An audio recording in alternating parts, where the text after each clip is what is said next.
Just take about 5 to 10% off over there, squarely down.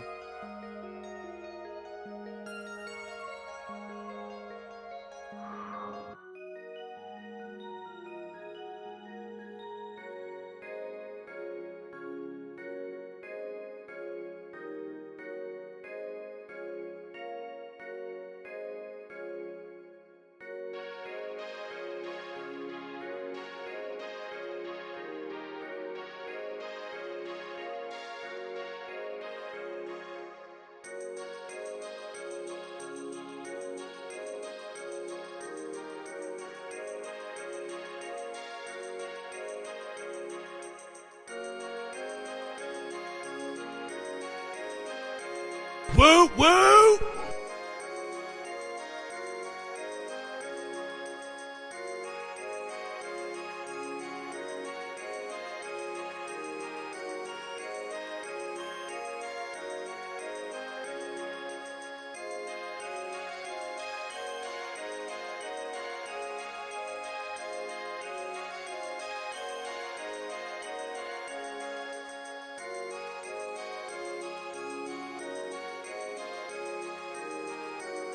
Yeah, that's good. You sure you ain't the smartest guy in the world? Yeah.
In a shovel wine from PreciousJuggalos. I've got nothing and everything on while he paints. He's the one of those finger drinkers and the melodramatic juggle neurotic to the paintbrush, no doubt about it. Sometimes it gives himself the creeps. His chat on YouTube is always getting. Sometimes my Hey, hello everybody. Welcome into a random Saturday stream of Random. Good to see everybody. Great to have so many people here already. Whoop whoops all the way around. Woo! And yeah, definitely hit the like button. I appreciate that. Very nice. Thumbs up if you would so kindly. And yeah, if you want to share the stream, I'm not gonna say no. I ain't gonna turn that down.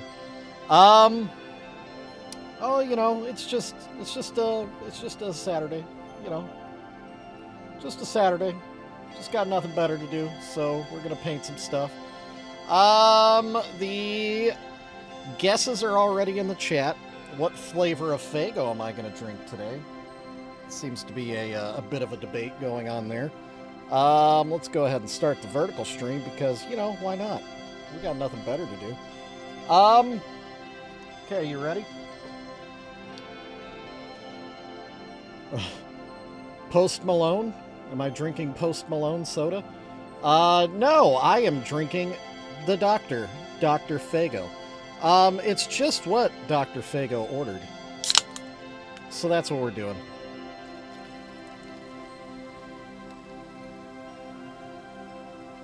Ooh, aggressive pouring. And yet I nailed it. Oh, man. So, Pops thinks we're painting ducks. Pops! Something tells me you're not paying very close attention. I finished all my ducks. Thank you very much. They're all done. They're all done. They're in the shop. They're available. People have even bought some already. Wicked Widget included in the list of people that have already bought ducks.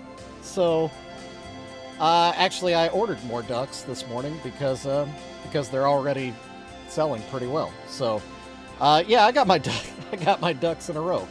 That's a fact. Let's drink some Dr. Faygo. Let's think about what we're gonna paint, and we're gonna get going with this thing.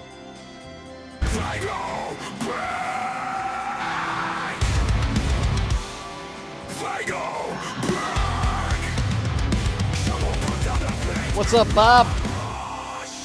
Glad you were able to get some sleep after scaring yourself silly last night. I don't know if you guys are aware of this, but Strange Suspicion, which I'm wearing a Strange Suspicion shirt, by the way.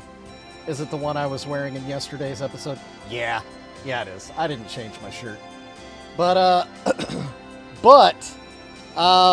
Strange Suspicion on their channel, they've been doing more paranormal investigations live, which I think is interesting.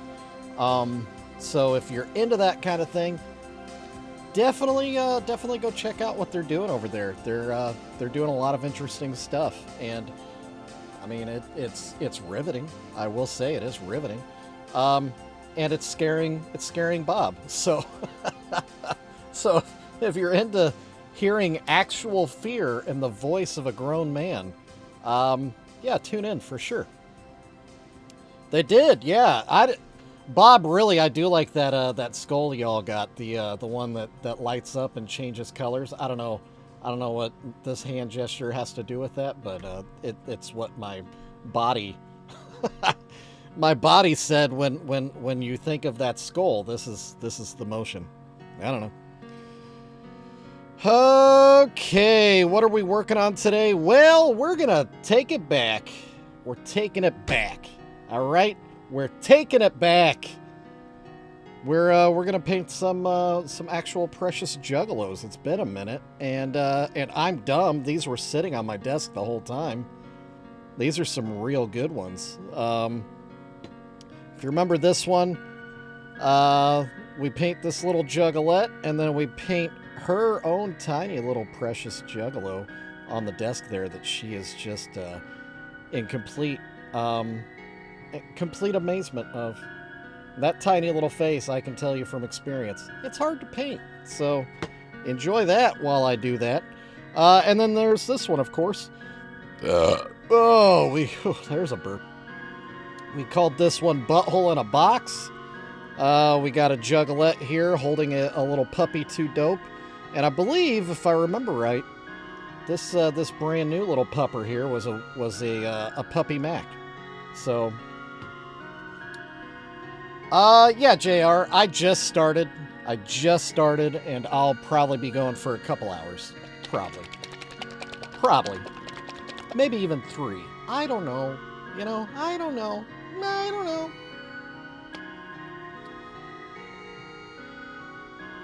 I will be around. Even if nobody's watching, which has happened, I will still be here. Oh, no problem, Kendra. I needed it too. I was actually feeling bad that I didn't start earlier. But I was just enjoying some relaxation.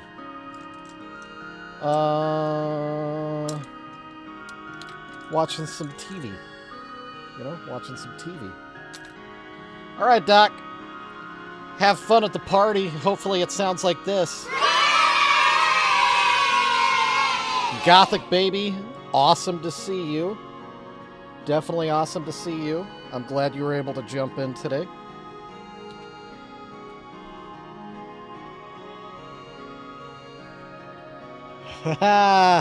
Cases of Liquid Death. Liquid Death cider? They're making cider? I was not aware of that, Mikey. Have they done that before? Is this the first season of cider making for Liquid Death?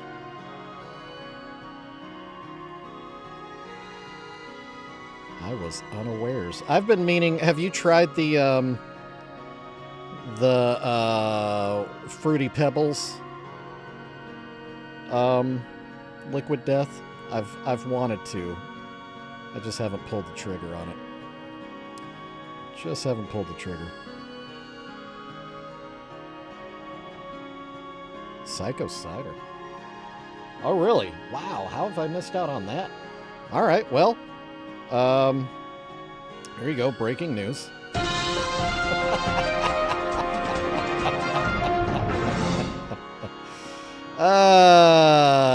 This just in.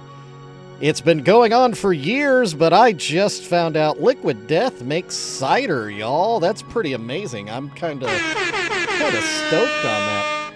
I am a big fan of the fall season. Cider is obviously a big part of the fall season. So I do enjoy a good cider. I also enjoy, I don't know if y'all are familiar with this term or not, wassail. Who here knows what wassail is? It's kind of a traditional family drink for us. Obviously, we didn't invent it, but it's something that we enjoy as a family. Only on Amazon. Yeah, it's the aftertaste that'll get you. Do they have a non-carbonated version of the, what is it called? Cereal Monster or whatever it's called? Or Cereal Killer, I think is what it's called. I'm done. I'm done. Question mark, question mark, question mark. I don't know, Pops, did you ask a question that you needed an answer to that I missed? Or you just have questions? I don't know. I don't know what question mark is in reference to, sir. What say you?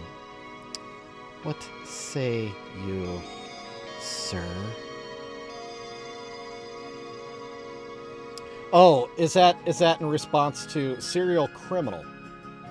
Close enough. What's wassail? Okay. All right. What's wassail?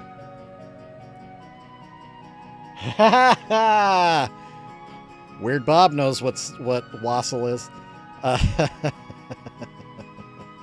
Yes, so wassail is cider that is heated up, and then usually some fall type spices are added to it. You know, some like nutmeg, cinnamon. What else? What else could you throw in there? A star anise you could throw in there. It's pretty good stuff. I like wassail. Yeah, mulling spices. Yeah. Holy crap.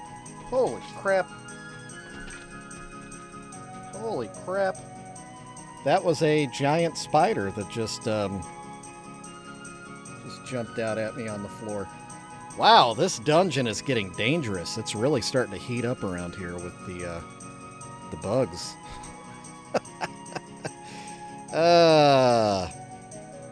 Maybe that's nature telling me, "Hey, stupid, go build your shed. Go build your shed for an all-new bug habitat." That's what you need to do. so many.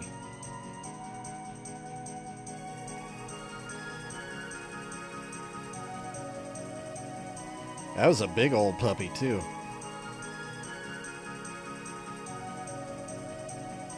Oh, yeah. The eggnog. The Anderson Erickson? What is it? AE? Anderson? Something like that. Yes. The traditional Kansas City area eggnog. It is good. It is good. Yummy, yummy, yummy. I don't drink a ton of eggnog, you know, because of the lactose and all that. I have zero patience for lactose. I am definitely intolerant.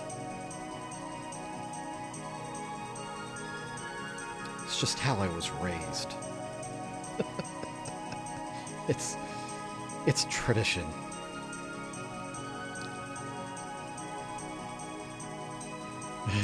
Yeah. Well, then you are drinking the hard nog. Yeah, eggless nog, sir.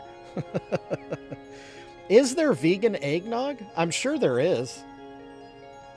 What the heck would it be? What would it be? Just, like almond milk and nutmeg and something?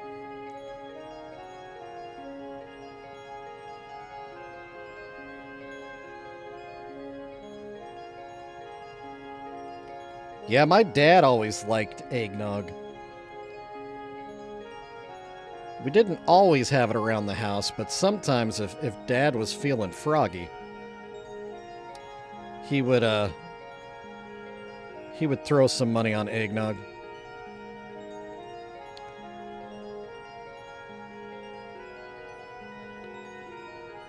The home of cherry mash.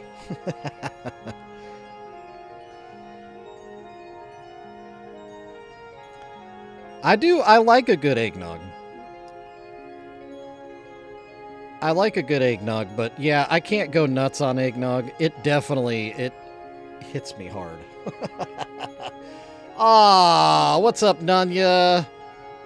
Definitely hugs to Crystal Skelly. Definitely big ol' hugs.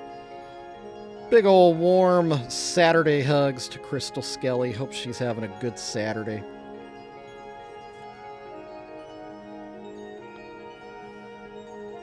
Posset.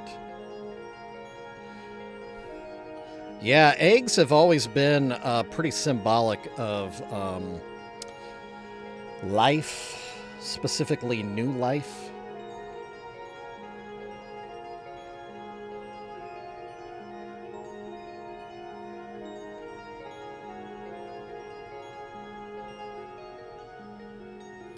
But yeah, not all eggnog is alcoholic.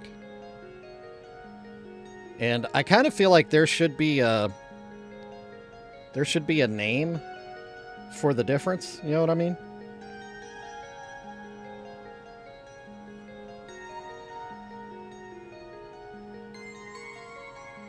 Yeah, but Pops, I don't know if you that's where it originated. But there's definitely alcohol-free eggnog. It does exist. So not all eggnog has alcohol.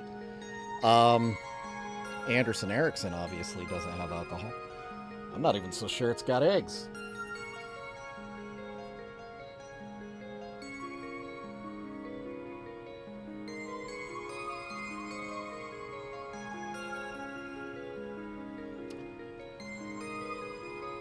Yeah, gout was a something to be prideful of.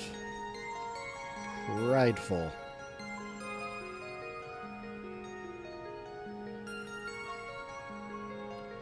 Yeah, it's kind of crazy to think about adding egg to a drink. You know?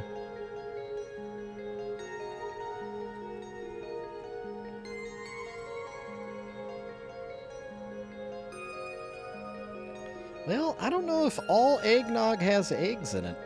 I don't know. I don't know if that's actually a thing. I think maybe traditional recipes maybe have egg. But again, I don't think Anderson Erickson has egg in it.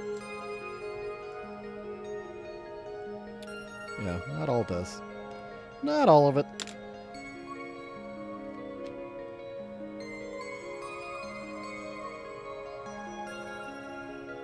Went from wassail to eggnog in that happened real fast. It's almost like you guys came in fully prepared to talk about nog. Is this a nog stream? Is this all nog, no breaks? Hey, Crystal Bird, what's up? Good to see you. Can't stay long, but I'm glad you popped in to say hi.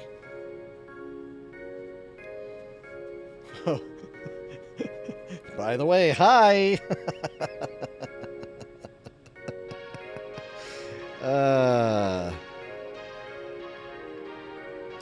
I do that in real life all the time, Spirit Hunter. Where I just, like, walk into a room and catch a conversation happening in real time, and I immediately join it. And, you know, get fully invested and involved, and then a few minutes later realize, oh yeah, hello,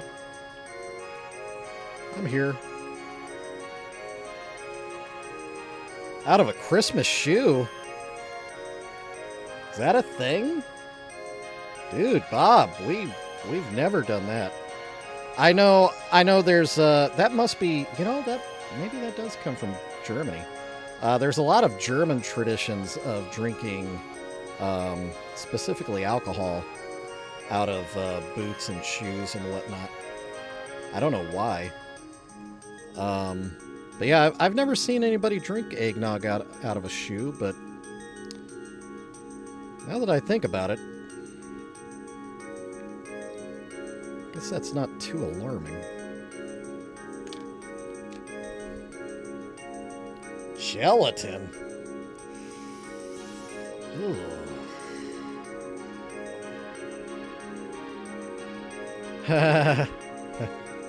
They don't have to be. They don't have to be PG-13. That one today was just very, I mean, shoot. I think that might have been getting close to NC-17. It was pretty heavy. Pretty heavy. Mikey's made of wood. There you go.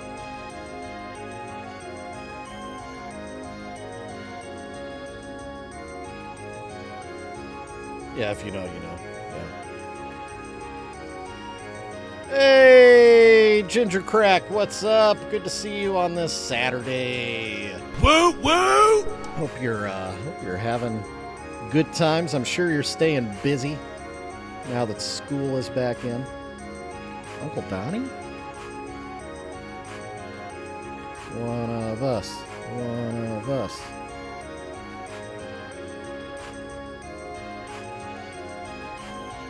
No, I get it, Ginger Crack. I get it. Totally get it. You know, I was in school once too, and I also have my own kids are in school, so I know how busy they are. In fact, I was just starting to relax and call it a day last night when one of my daughters texted me and said, "Hey, can you pick me up?" And she said, "Can you pick me up at 9-ish?" And I looked at my phone and it was 8:45, and I was like, "Oh, so like now?" She said, "Yeah, I guess." So I picked her up and I was like, "Hey,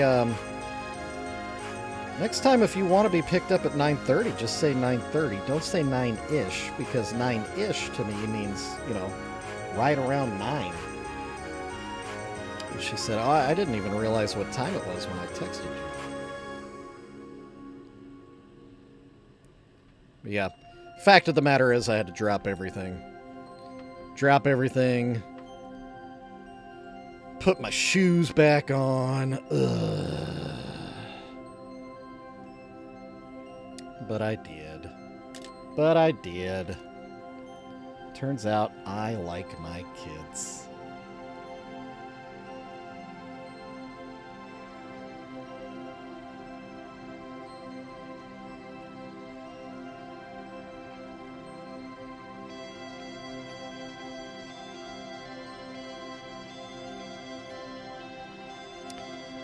Actually, Mikey, yeah, that's actually what I wore was my house shoes, which are slippers, which is what I'm wearing right now. Yeah, that's what I did. Definitely what I did. Definitely what I did. I did not put my boots back on. Actually, I didn't put my boots on at all yesterday. Actually, that's where you're wrong, Pops. That's where you're 100% wrong. I don't get barefoot very often. So, interesting little tidbit about Shovel. Shovel had nerve damage in his feet. So I had to have surgery on my feet, and so since then, my feet are super sensitive, so I really don't go barefoot too much at all, because it's no fun. Where in the Bible was there a juggalo? I don't know. Is that like the beginning of a joke, or is there a punchline, Lacey? Also, welcome in, Lacey. Good to see you today. Woo woo! Lacey Deets. Oh, and Ginger Cracks and is it RTOC? Oh, a question for me? Somewhere in the back. Well, I would dare say that quite a few of the apostles, the guys closest to Jesus, that were some of them were pretty rough and tumble dudes. Some of them had some pretty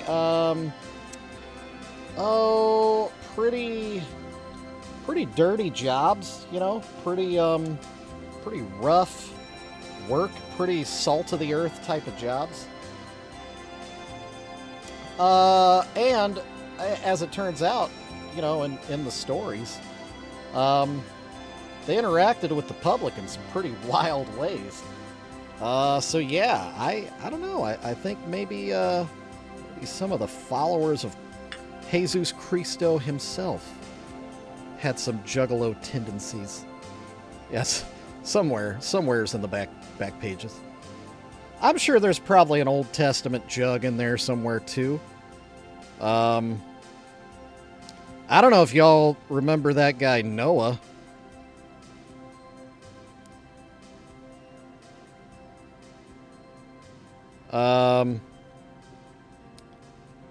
But that Noah fella, fun fact, after the flood, because he was the Noah's Ark guy, remember, with the big boat during the big flood? After all the flood and everything, there was one night where he just hit the drinks real hard. Super hard. Got super drunk. If I remember right, he hit on maybe his daughter-in-law. Maybe. Something like that. And he was just, acting completely out of pocket. As I've seen some juggalos do. And he ended up passing out drunk, totally naked in his tent. All of his stuff hanging out, for the world to see. And I believe the way it said it in the Old Testament is his sons walked backwards into his tent holding a cloak between them to hide their father's shame. Yeah, see, that's what I'm saying. It sounds like it totally happened at the gathering. So yeah, I think even Big Bad Noah of Noah's Ark fame had some Juggalo tendencies of his own. So there you go. Fun fact of the day: Noah of Noah's Ark could have been a Juggalo. I don't know. Kind of sounds like he did some Juggalo stuff. No. I mean, I don't know. I don't know if maybe he boofed a couple of strong drinks. I don't know what kind of drinks. Wine, I guess. I don't know. Maybe he put it up the old boof port, and that's why it hit him harder than it ever had before. Maybe. Let's take a Figo break. Oh, what's up, Matthew? That's cool.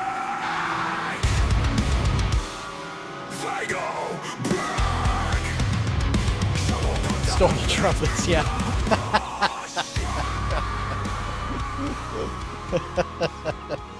Yeah, I guess a trumpet could make a pretty good oh, dang it. What's the what's it called? The oh, what's it called? The chugging thing with the funnel and the pipe. Why? Man, I'm so past the early 20s, I forget things. Nunya's going on the old lurk. Thank you, Nunya.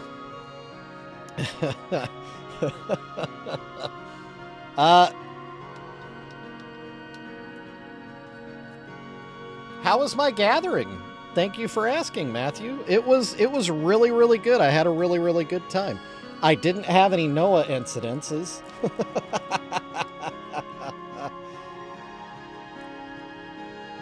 Oh, nice, Ginger Crack. That's awesome. Hey, send me message a picture of that to me. I want to see it. I love seeing other people's work. So yeah, if you follow me on one of the socials, Ginger Crack, send me a message of that. I'd love to see that Hello Kitty alarm clock.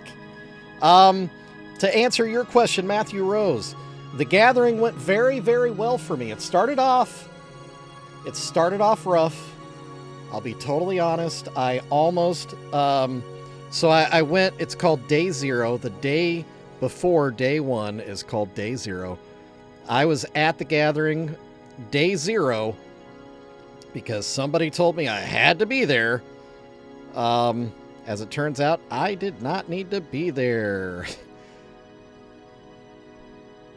And it was rough. I had a real rough day. I had some situations come up that made my day very difficult, very unenjoyable. And I got to the point where I almost packed up all my stuff and headed straight home and just said, screw this. It is not worth this hassle at all. Thankfully I stayed. Thankfully, shout out to the camp that I camped with. Really good group of guys and gals. Super supportive. They helped me set up my tent, which was a big thing.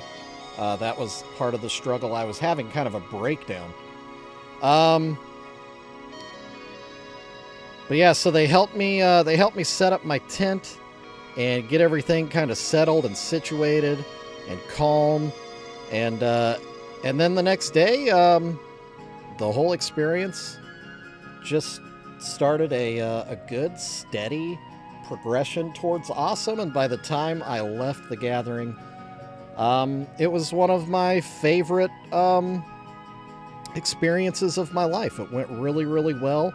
I sold out. That was a big deal, Matthew. I basically sold everything that I brought with me. That was crazy. So I came home with empty totes and full pockets. So as a small business, that's a pretty big deal. Very validating. No, I know how to set up a tent. I had been out in the sun all day long, and I was trying to set it up by myself, and it was a big family tent.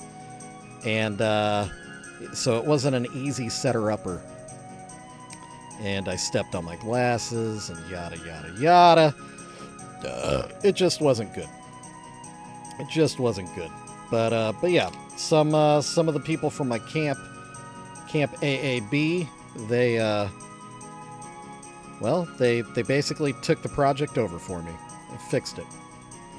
Yeah, dude, the sun made life rough. I had to take a lot of breaks.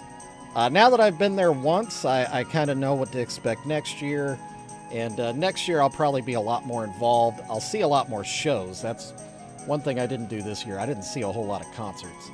Lacey Dietz, is she holding a skull? Talking about this one, she's holding a puppy. She's got a puppy in her hands. There's another puppy popping out of this box, so she's showing one puppy to the other. It was actually me, Matthew. I stepped on my own glasses, and that was part of why I was so upset. Part of why I was so upset. It was just bad. There were people acting like buttholes at the main gate waiting to come in that were cutting in line and then acting like, what's the big deal? What's the big deal? Why are you being such a Jeff? And just being obnoxious little turds.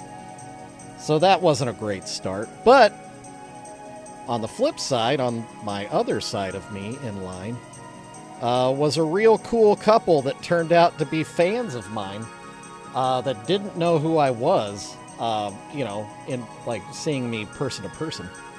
And so, but we were just having a nice conversation, talking about stuff and joking about things together because we were in line for over an hour together. And just sitting on our camping gear. It was in the heat, totally exposed to the sun. And so, yeah, so just because they were being super cool, I reached in my pocket and I got a sticker for each of them, of my logo. So I handed it to them. And as soon as I handed the sticker to one of them, it was a guy and a gal, a couple. The gal looked at the sticker and she said, "Is that you?" And I said, yeah. My name's Shovel. It's nice to meet you." She said, "Oh my God, we follow you." we were planning on getting something from you at the flea market. And I was like, "Well, I would sell something to you right now, but it's kind of all in a big heap and it's not very convenient right now." Anyway, they were super awesome. They definitely made sitting in that stupid line at the front gate not nearly as terrible as it could have been. And that was like the beginning of the experience of just meeting so many juggalos there. It was very cool. Mikey Frisco, people called me a Jeff. Yeah. Idiots. Let's just say that they were born in the last 25 years. Kind of that separation there. So they see a guy like me that's got a little bit more age on him, and there's no way I could be cool. There's no way this guy in his 40s could be hip and happening and know how to enjoy a music festival. He's so old. I think that was part of it. Part of the behavior. Also, they were definitely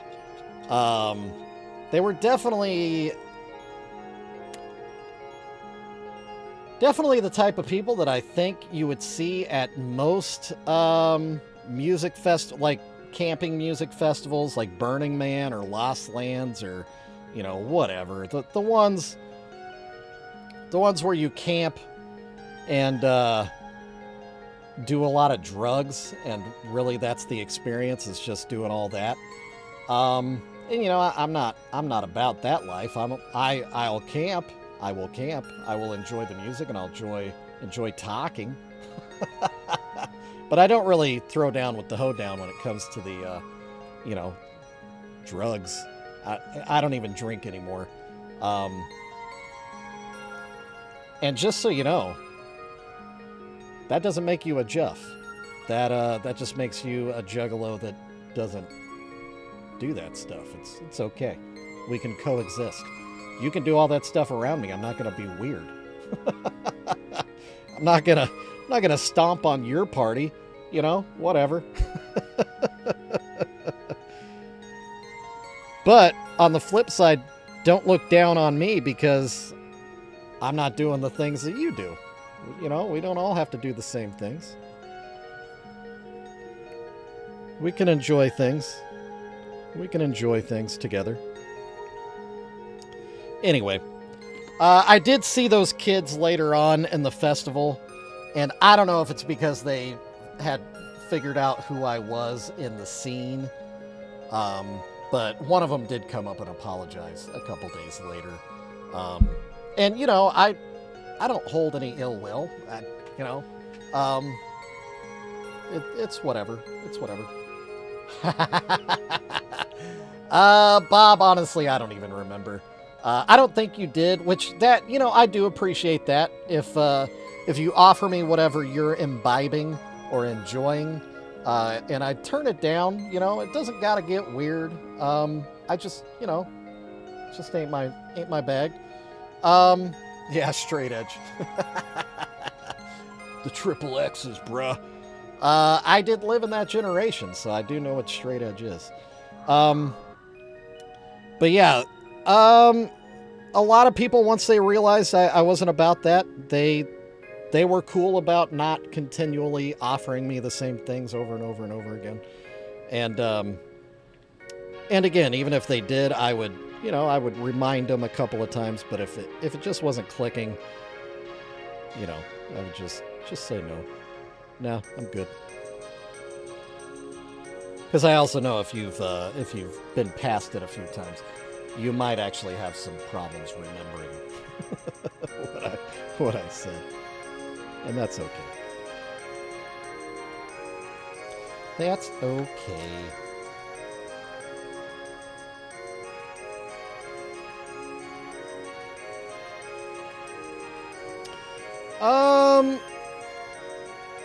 I mean, I don't know about straight edge, like all 3 X's. There's Juggalos in Recovery. That's a pretty cool group of Juggalos that, you know, have realized their addictions and have cut those addictions off from their lives, or at least are trying to do the best that they can. Super cool group, but I'm glad that exists in the community because I think that is essential. Because as much as it's cool for people to enjoy what they enjoy, if it turns to an addiction or a negative within their life or within their family, a detractor or distractor, and they want to eliminate that from their life, that's cool. I'll support that 100%. And other people can deal. So, you know, different strokes, different folks. It's all good.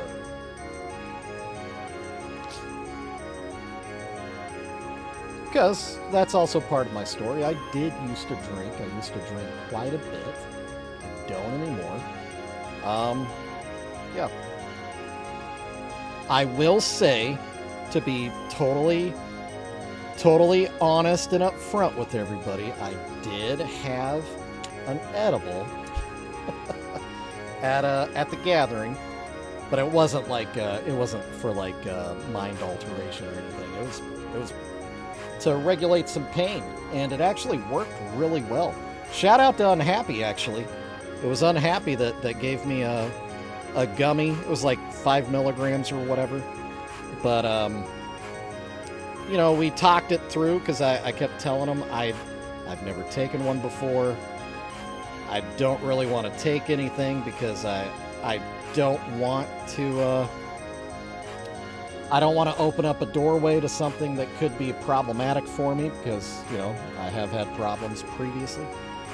And he assured me everything would be cool, and, you know, he would you know,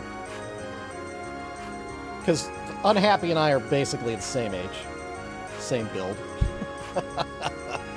So he knows about pain management. I was telling him that the, you know, usually I do take ibuprofen, and it wasn't keeping up the pain of, well, the aforementioned foot surgeries that I have. I still have nerve damage in my feet. So all the walking I was doing at the gathering was getting to be pretty painful. But I will say that gummy, it did do wonders. It totally kind of reset my pain receptors. So shout out to that stuff. It was good. It did me well. I'm a believer now, I will say. I am now a believer.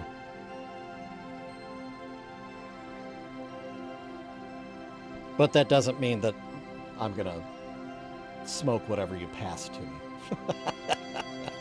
That has not changed.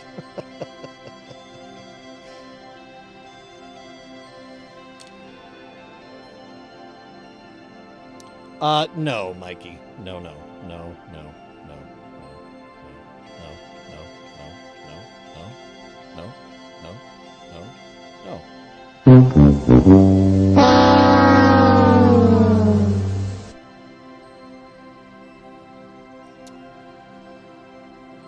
Well, Matthew, the reason why we censor things around here is because this is a family-friendly show.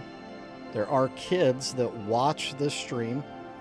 Even though they're not in the chat, they are watching the stream. And I am personal friends with their parents. And they have told me that they appreciate that they can trust my streams with their kids. So, hey, Asked Fox, good to see you again. So, Matthew, FYI, Woo woo! it's nothing personal, but if you continue to break our policies around here, then yeah, have to do a little timeout. Or if you can adjust your language, then all is good. And also, all of that to say, it's nothing personal, man. I fully support your right to say whatever you want, but you have to understand, it's my stream, my rules. And the rules are in place because I care about my friends' kids, and I want to be a good friend. And being a good friend to them means keeping my stream at a comfortable level for them and for me. That's why it's PG-13. Thank you, Gothic baby. Yeah, Mikey. Mikey came close. And not for nothing, Mikey is a personal friend.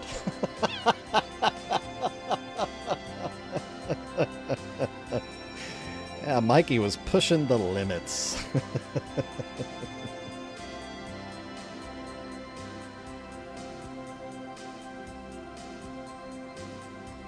Yeah. Well, but we also, Mikey, we did need to address something that we hadn't really talked about. And that was the, like, changing the word slightly just to keep using the word. And how we're not going to continue to accept that in the chat. But yeah, you know, I just want everybody to know it's nothing personal. It really is not. Like I said, it's just I have kids in the stream that their parents don't want that stuff in the stream. So thank you. Thank you, Ast. I appreciate that. Yeah. It's my stream. Anyway, we are moving right along, painting these Precious Juggalos. It's been a minute since we've done an actual Precious Moment conversion, which is, you know, kind of our bread and butter. We're getting a lot more bread from Boo Boos right now. But yeah, the shop's been a little bare when it comes to repainted Precious moments, so we got to get back to the basics here. Today is a get back to the basics kind of day. I like money. Yeah. It's true. I like money, though. I do like money. I do like money. Yeah, asked Fox. That's actually an excellent point, and that's something I've kind of come under a little. I don't know. It's created some debate because I kind of said something. I don't even remember why or what the post was about, but I posted something on.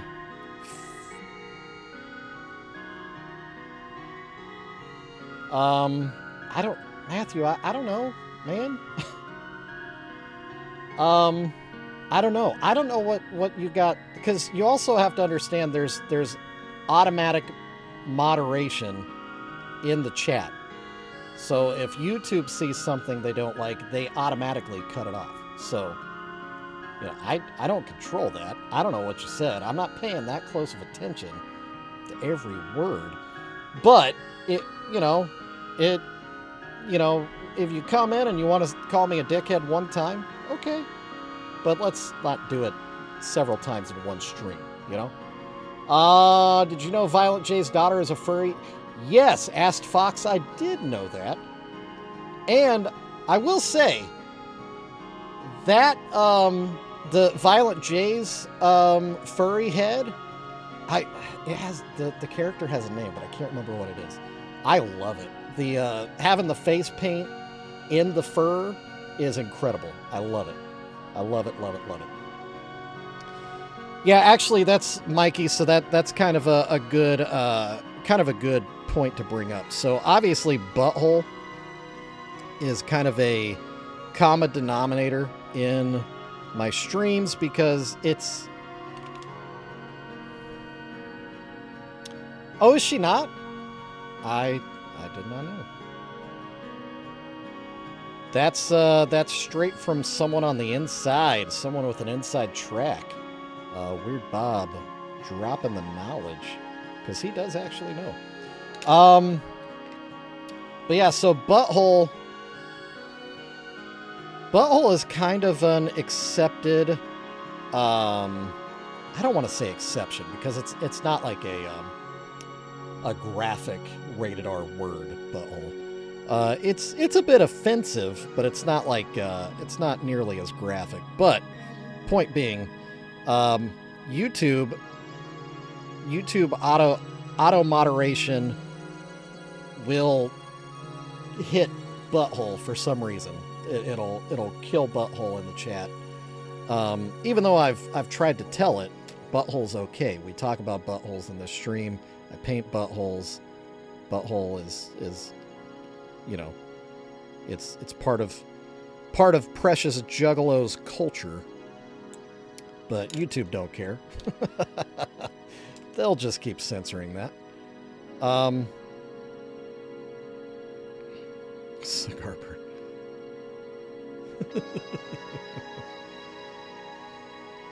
Wow, 34 hugs for everybody.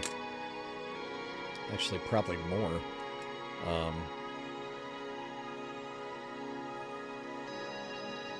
Because the bot pays attention to what is and is not capitalized.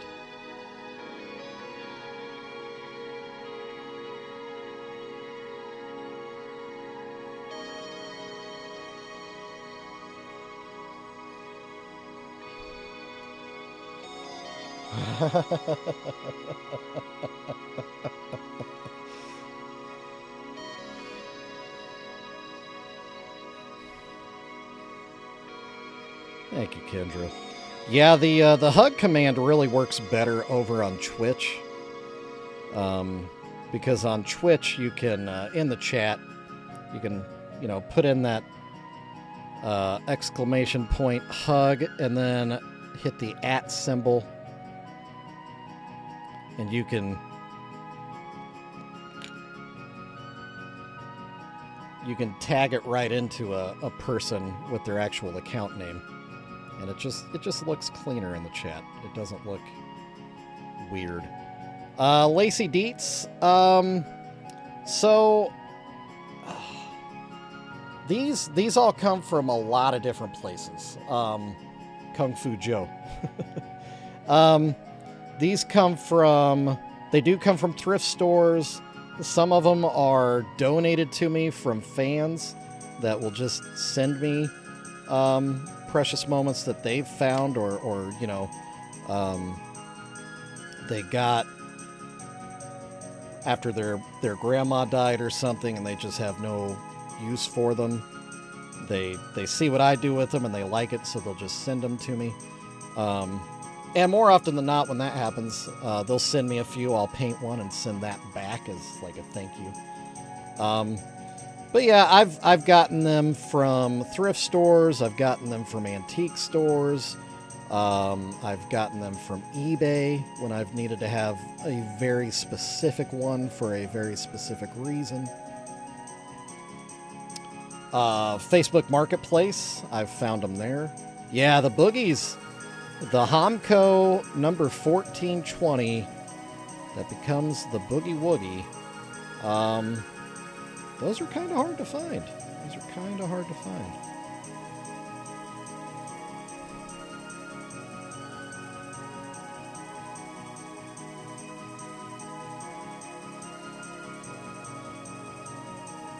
Well, you would be a busy guy, Matthew, because there are a lot of things offered. Yeah, that too. It's true. What does the precious moment say? This one? Always room for one more. But when I'm done with it, it'll say butthole in a box, I think is what it's... Or box o' buttholes. Hey, that's good. You sure you ain't the smartest guy in the world? Yeah. Why don't they have drug dogs, Lacey Dietz? Because those dogs would probably keel over dead from overactivity. What's up, JR? It's been an interesting episode. It's been a very interesting episode. Glad to see you in the chat. I probably will need you.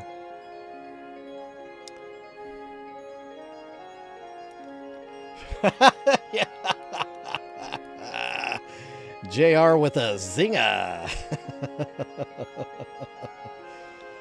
Yeah, Lacey, I mean, I don't want to make it sound like it's just a, you know, disgusting drug binge, you know, where there is nothing wholesome.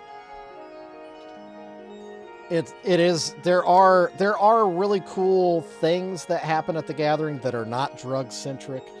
But there's also a lot of drugs, as there is with any music festival, just FYI, you know.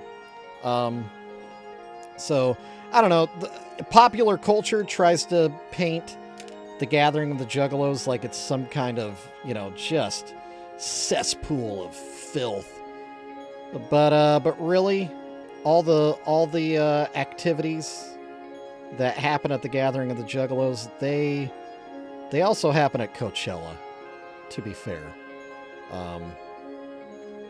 So people, it's just funny, people's perceptions of acceptable behavior changes according to price tag, and that's a sad truth. Yeah, weed is legal in Ohio. JR is correct. Yeah. Yeah. Yeah, there are definitely a few drugs at Burning Man. And you know, that's another thing. Anytime a death has occurred at the gathering of the Juggalos, it's like big news. There's deaths at Burning Man, bruh. It happens. It happens. Let me take a drink of Fago. Fago! Fago!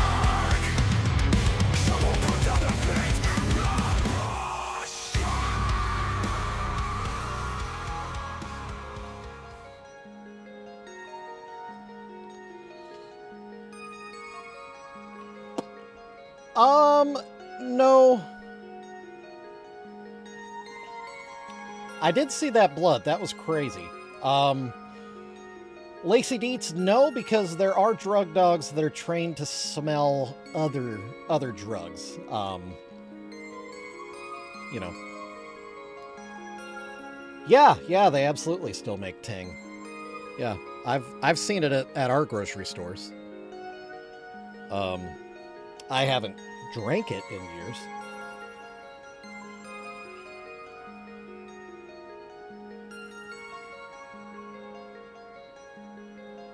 Well, I mean,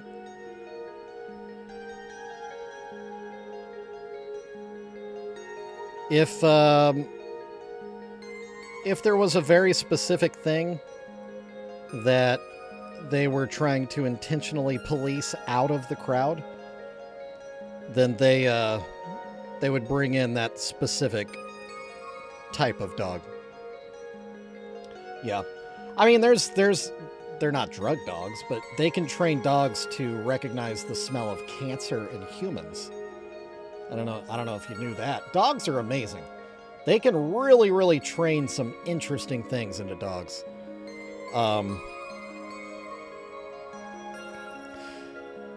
Yeah. Well, and I'll be honest, JR, I was glad to see that there were so many uniformed officers on patrol at the gathering. But while they were there, they were basically letting the population behave as they pleased. And I don't think they actually stepped in at any point. I don't think I saw anyone getting detained or arrested with all the police presence.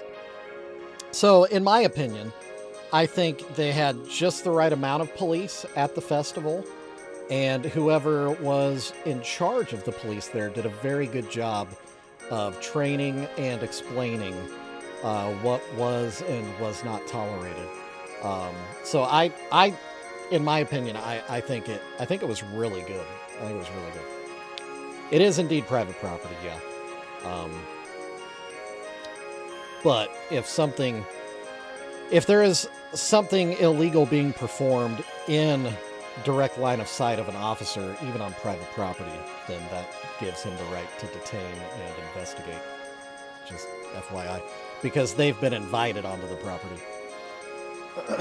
But anyway, it doesn't matter, because like I said, I don't think there was any like negative interactions with anybody in uniform.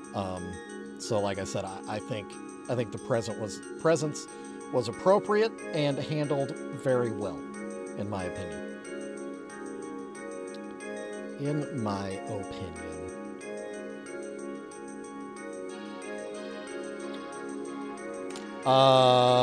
What do you mean they totally failed?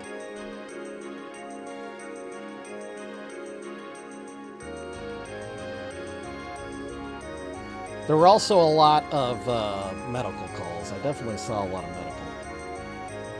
But that comes with the crazy heat that we were in. Combined with perhaps overindulging in things and probably not properly hydrating or eating.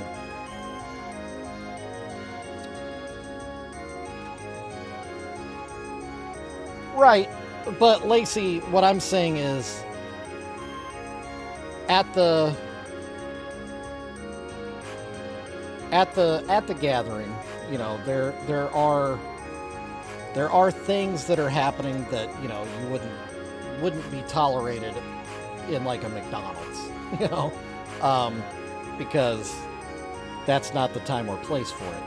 At a music festival, it's kind of a, you know, cut loose, carefree atmosphere. People are going there to do things that make them happy or make the experience more pleasurable for them. Like it or not, it is happening. And I think the stance of law enforcement there was as long as it's not creating imminent threat to the safety and well-being of anybody or the facility, then you let it go. Well, and there's no complaining victim because it's victimless. That's, you know. Also, just, I don't know if you knew this, Lacey Dietz, I used to work for the Sheriff's Department, so I can speak to, you know, both sides. I do get it.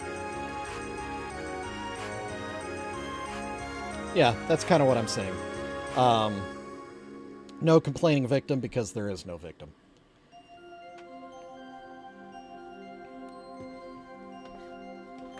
Anyway, that got pretty deep.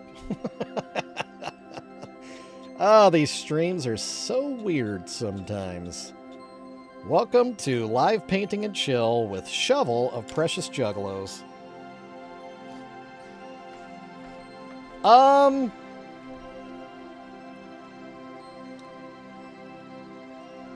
Yeah, I agree, Weird Bob. So here's the thing with that as well, Lacey. It's kind of a known experience at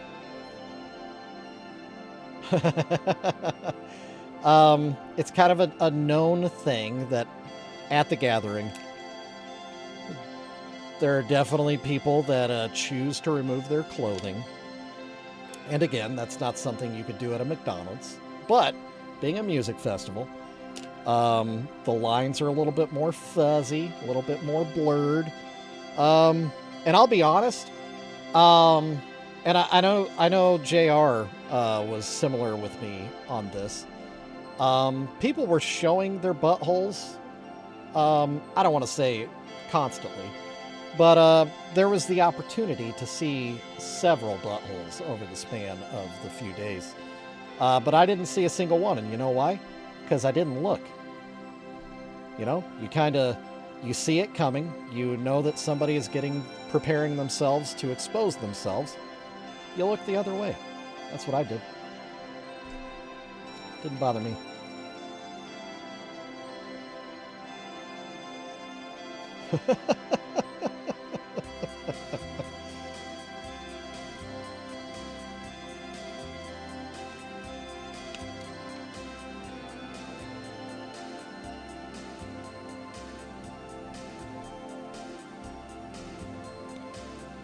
Well, and I don't know, Lacey, I think it's all part of the experience out there.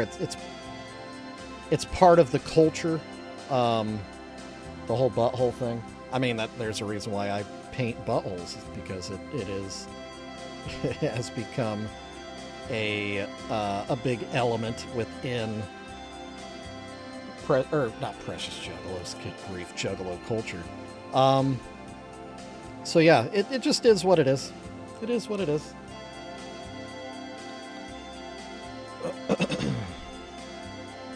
Oh, crapola. That paint on the back of this.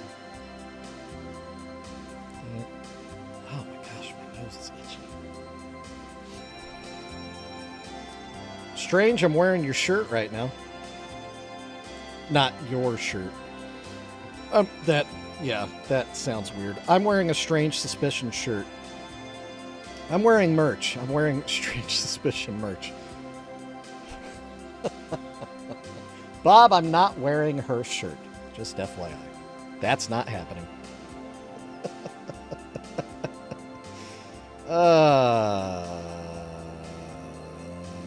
So, cabbage. What's your opinion on cabbage? You guys like cabbage?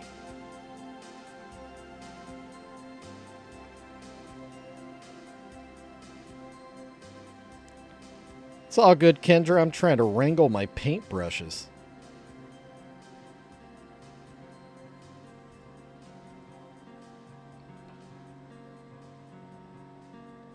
No, I'm wearing the...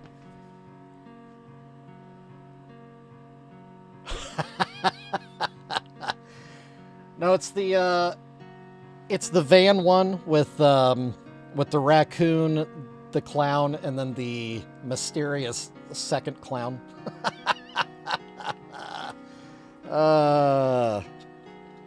Oh. Jeez, Lacey. Well, don't get so close, I guess. If you can't look away, then you are way too close. Because I definitely looked away. And I wondered, Bob. Yeah, because I was trying to think of what kind of t-shirt would have fishnets on it. That's weird. But I kind of like it. I don't know. That's... Yeah, anyway. Good grief. You see Brussels sprouts as miniature cabbages? Yeah, I could see that. I could see that. I could see that. Oh, yeah. One thing I need to do. I forget to do this. I need to paint over this little logo. And I know the white doesn't match the white. It's okay. It's all right. I have a plan. Basically, we're going to replace the whole front panel of this tablecloth with a sheet of paper, a piece of paper with my logo printed on it. Now that might not sound like it's a useful thing, but when I'm done, it actually looks pretty good. It actually looks pretty good, professionally printed on there. So I was playing DayZ last night. No carnage? No, I'm not going to tear these up. Yeah, no murder scenes. So I was playing DayZ last night. It's my new obsession, DayZ. Great game. If you want to add me, I am Actual Shovel on PlayStation. Actual_shovel is my PlayStation name. And we can play DayZ together. I'll run with you. But I was playing solo last night, and I was doing pretty good. I was starting to, get comfortable with my gear, with my food, with my water situation. And I was searching a building, and then I noticed that somebody was running into a small building right across from me, and they had like 8 zombies behind them. They had attracted a horde. And I was like, oh, that sucks for them. I'll wait for them to die, and then I'll go collect their stuff. But what happens when a lot of moving things come into your area, you start to lag. It starts to bog you down. So the horde had broken up. I assumed that the person was dead.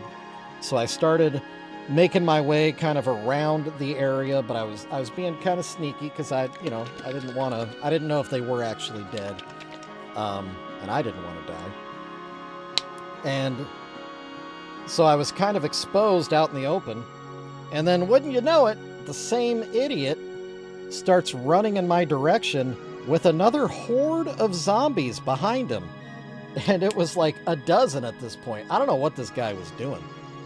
But,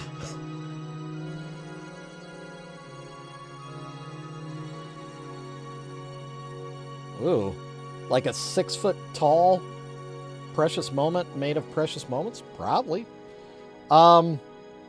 So, because there were so many characters on the screen, it made me lag real bad. So I tried to juke and go the other way from the horde, and they were already on top of me.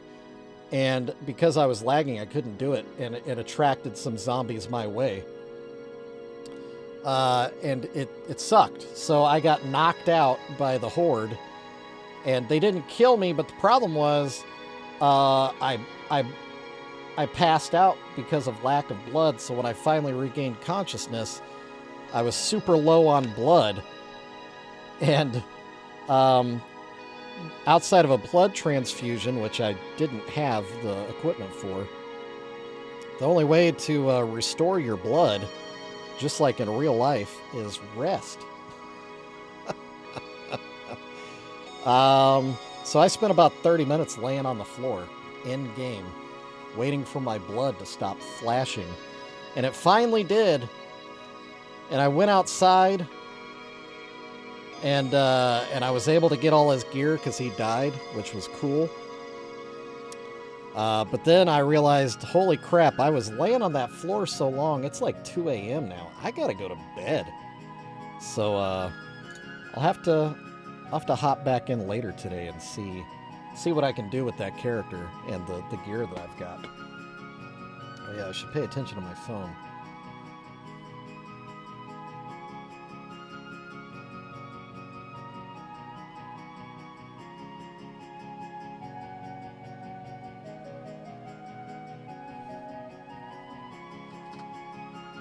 Gonna start a religion that's based on hating another, I'm assuming, religion? Yeah, that's probably not a good idea. That's probably not a good idea. That's how wars start. That's how bad things happen.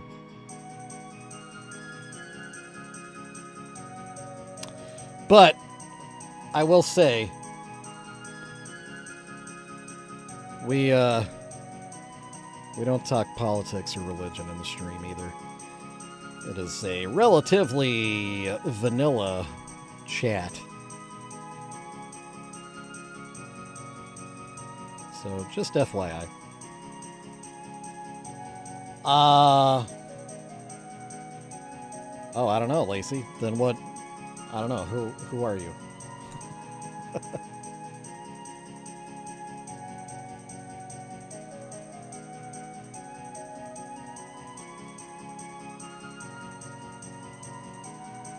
You're about to say ICP.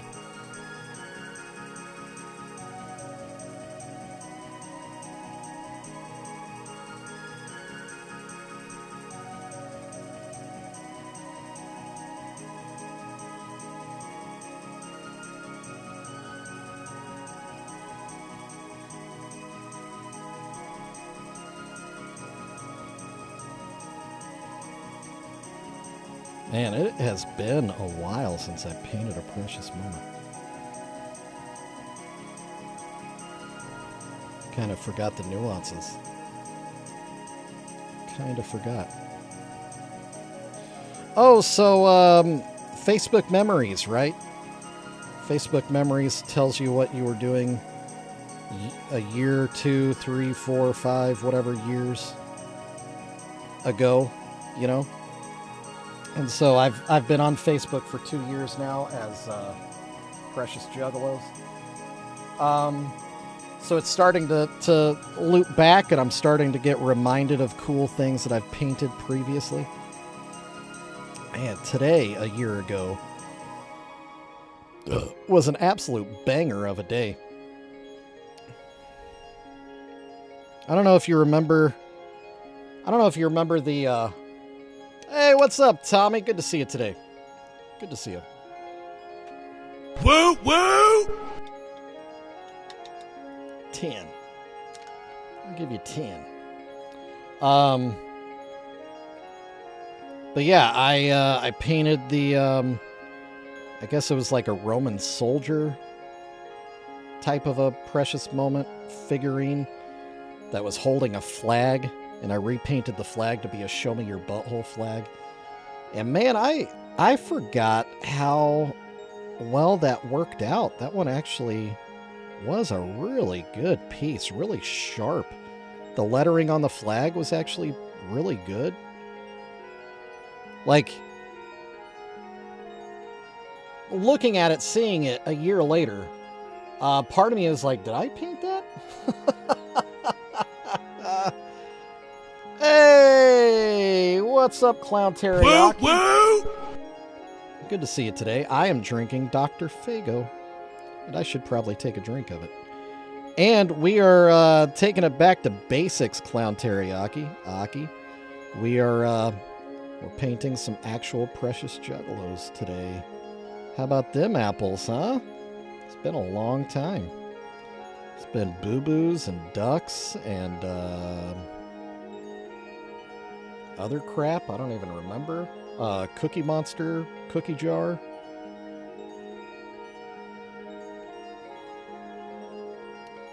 Yeah. Actually, let me take that Fago break now that I'm thinking about it. Fago break! Fago break! Someone put down the plate! Back to my roots.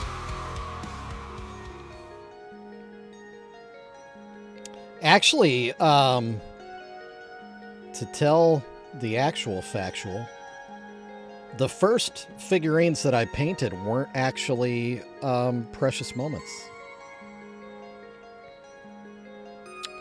Ooh, grape Faygo. I haven't had a grape Faygo in a while. But yeah, the first figurines I think were actually Homco, which was fairly popular back in the day. And you've probably seen them without even knowing. Older than Precious Moments. Very popular in their time. The Boogie Woogie Woos are Homco. But, thankfully, at the beginning of my business... You know, this is the fun part of this whole technique. What's up, Snickers? We wash our brushes with odorless thinner, shake them off. Thanks, Snickers. And just beat the devil out of them.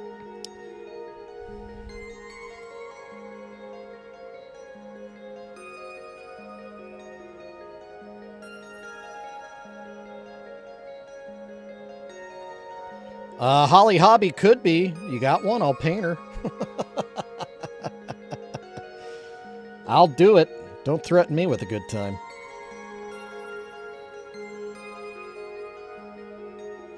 So, Snickers, I forgot. Oh, Bob Ross? Heck yeah. Yeah, so good. I forgot. So the notification for the bits did actually change. I forgot that I added the GIF to it. So it's the same sound, but there's an actual GIF that shows him, you know, cleaning his paintbrush. Beating the devil out of it, as it were. Wow, look at that. I forgot how satisfying Great job. these are. Thank you, Ronnie. October 4th. Let me check my schedule. Is that a Thursday? Seems like that's a Thursday. Oh, it's a Saturday. Oh.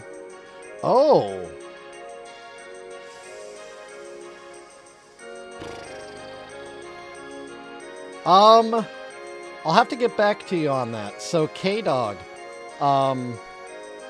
that comes in the streams. He's actually going to be wrestling in Kansas City that night. So I might go watch him wrestle. Maybe. I think he said it started at 5 Central. Yeah, let me I need to message K-Dog and get some details on that. Obviously, if I can do both, I'll do both. But I definitely, I do want to see K-Dog.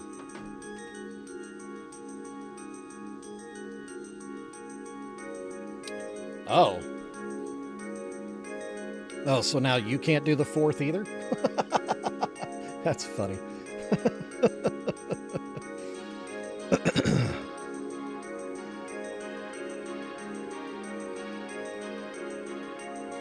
Oh yeah, he just got signed. Yeah. That was announced at Gorefest. Cool.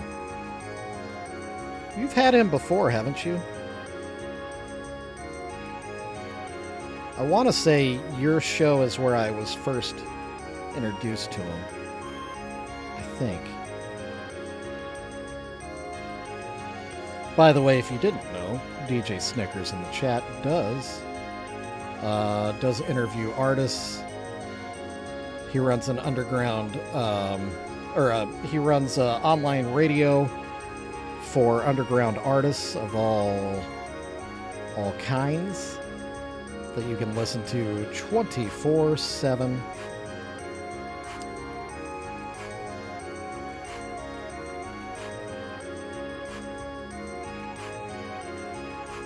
Oh, there you go.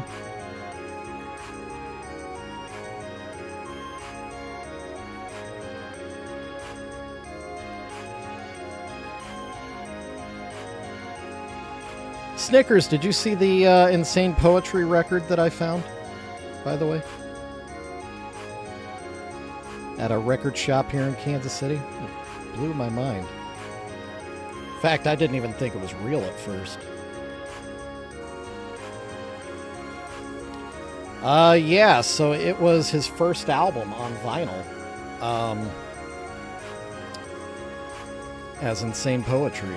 And, I can't remember the name of it offhand. Yeah, I saw it.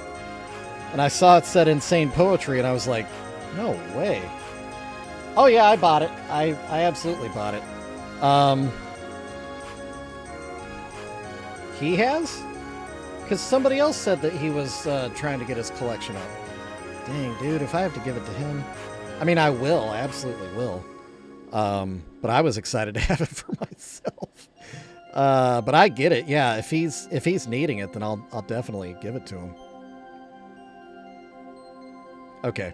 I'll message him and I'll sort that out. My plan was to take it to the gathering next year and have him sign it for me. But yeah, if he needs it for his private collection, then I'm not gonna ruin that. Because yeah, I think it was crazy that I even found it. Absolutely crazy.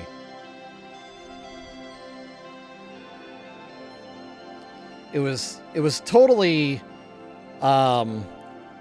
pretty obvious that somebody had passed on or stopped listening to hip hop or something, and traded in all their vinyl from like the late 80s, early 90s in hip hop, the beginnings of hip hop, or modern hip hop, I should say.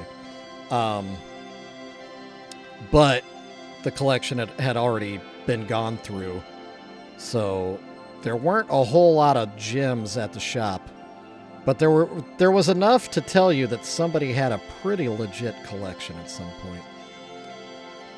And Insane Poetry being part of that collection speaks volumes. But yeah, like I said, I saw it, and I saw the name on it, and it was from like 1991.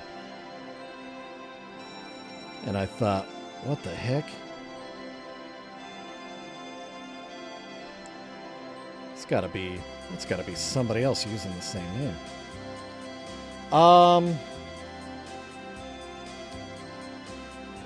Am I raiding after I get off? Yeah, probably. I'll probably raid somebody on Twitch. I don't know who.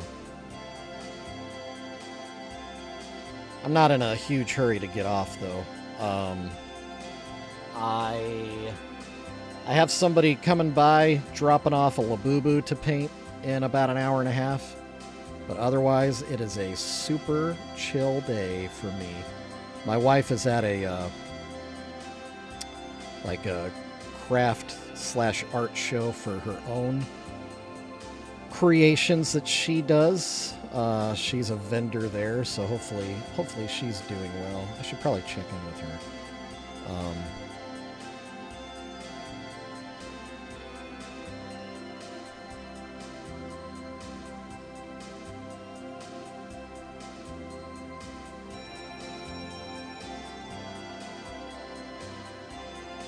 Oh, dang, Snickers. Yeah, you need a day off too, bro.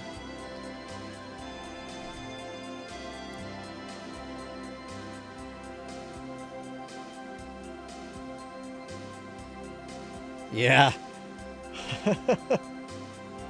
Oh, my wife, her Instagram, if you want to.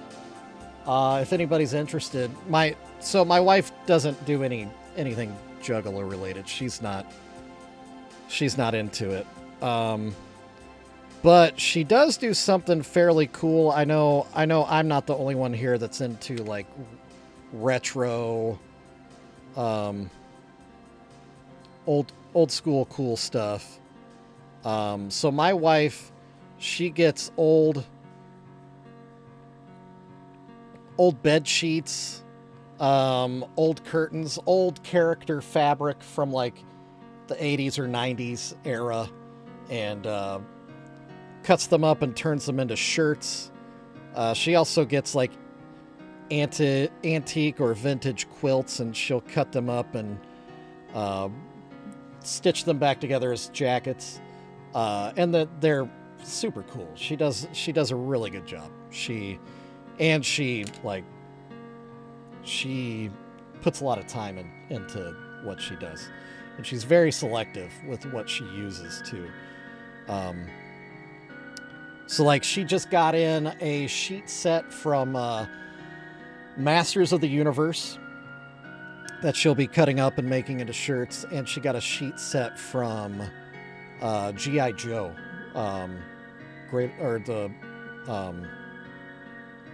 the American Hero, the cartoons from the 80s, or Real American Hero. So they're not done yet, but she'll be making shirts from both of those, and they'll be super, super cool. Also, just for the record, my wife is super, super cool.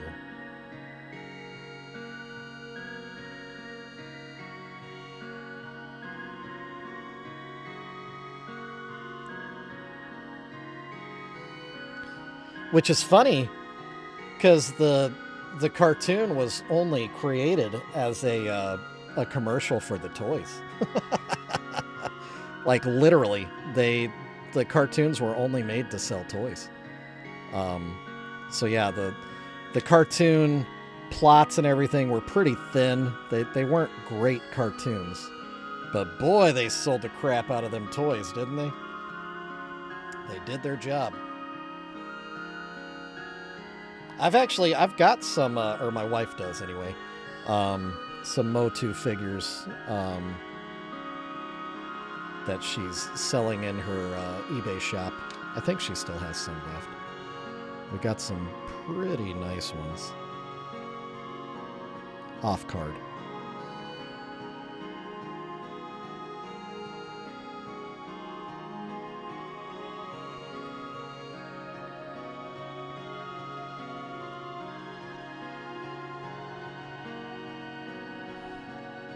Okay. All right, I'll get back to you, Snickers, once I figure out how to contact K-Dog. I honestly don't even know how to contact him, unless he happens to come into stream today. Is he here now? Has he been listening the whole time? That would be handy.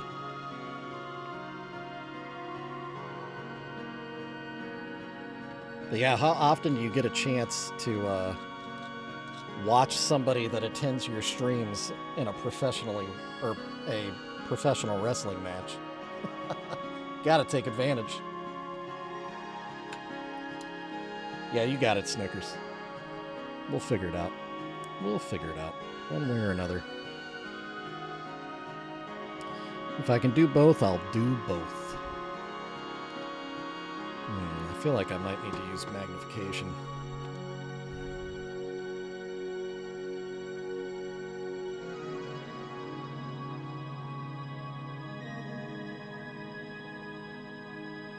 Oh, AEW, nice.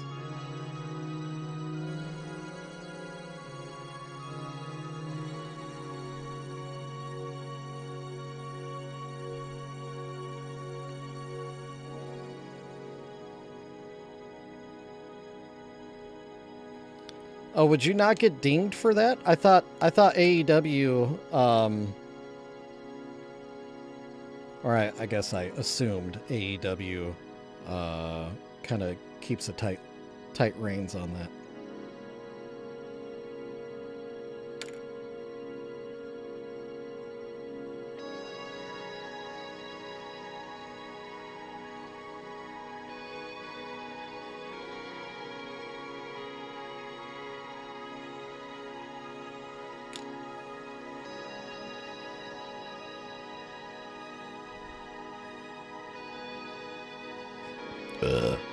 Excuse me.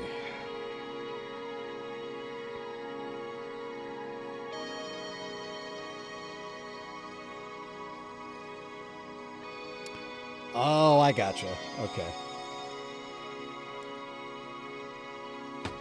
Hold on.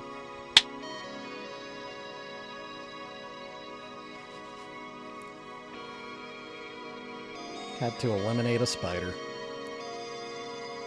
Like I said, my peace accord with the spiders in the dungeon has been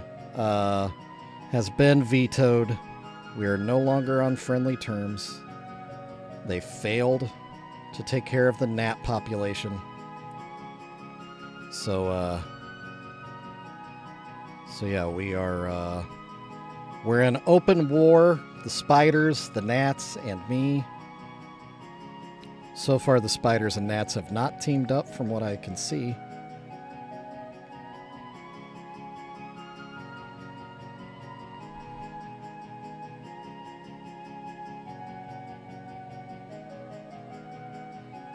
Well, there you go.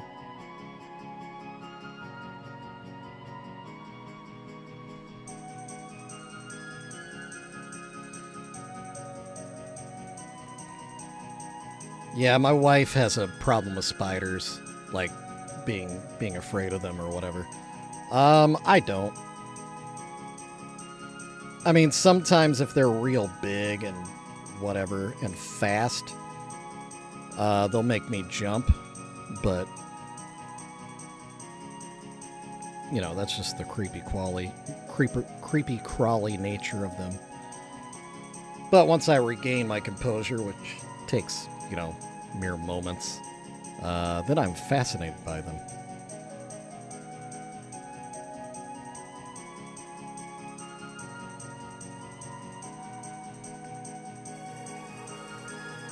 Thank you, Nanya.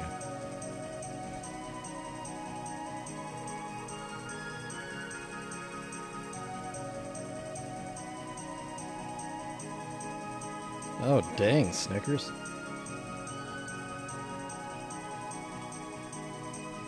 I have never had that problem. We've got a lot of bats in Kansas City, but never really hear about anybody getting bitten by them. And Tommy, it's not beta behavior. It's something fast-moving that's unpredictable that makes anybody kind of recoil.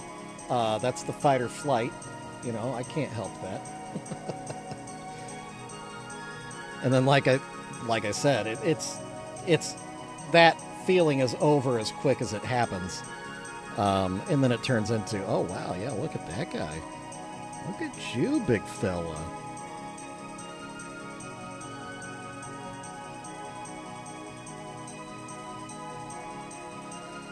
I used to work in a jail, in a county jail, and there are a lot of bats that roost. Is it called roosting? Nesting? Sleeping? Hanging? There's a lot of bats that make their homes in the old smokestacks of some of the buildings in downtown Kansas City, Kansas, that are no longer used because, you know, they don't use steam power anymore. And so because of that, there are tons of bats downtown, super active at night. And sometimes they will find their way into the jail, specifically into the gymnasium areas that have windows to the outside. So not really into like people's rooms or anything.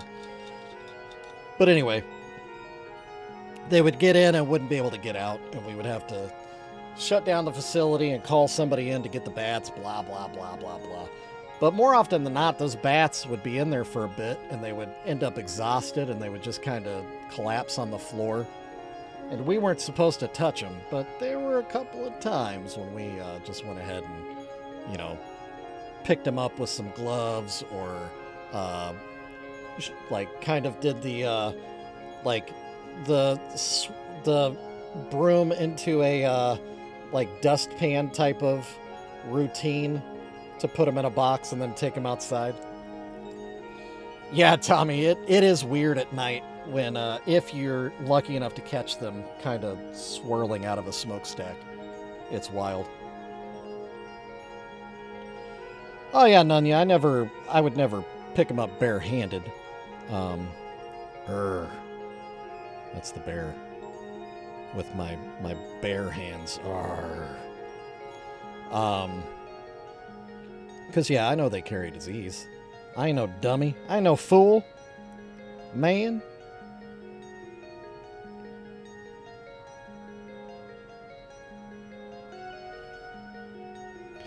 Actually, we have a couple of bat houses mounted on the back of our house. Because I was trying to encourage bats into our backyard to take care of our mosquito problem, but I don't think anybody's ever moved into our bat houses, sadly. They've been there for a few years. Really, I wanted to be friendly to the bats, to the bat kingdom.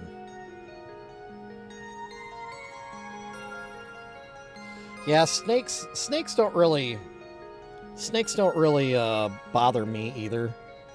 Snickers. I don't go like picking them up or nothing, but yeah, I don't really get creeped out by snakes.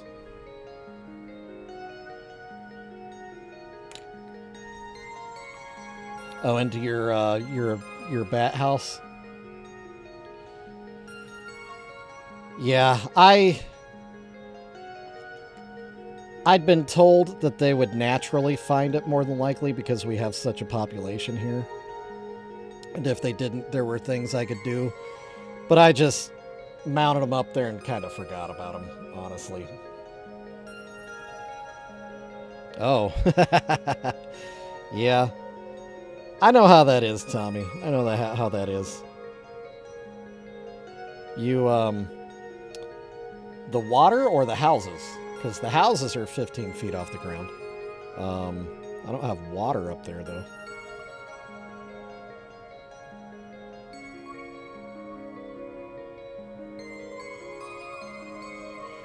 Yeah. Shaggy in his, the jungle of his property.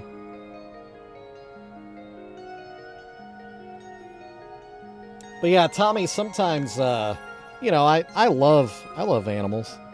So you just kind of lose sight of good practices when you see an animal that's in need. You know, you just kind of forget everything about safety, and you just go into rescue mode. I do that with humans too, honestly.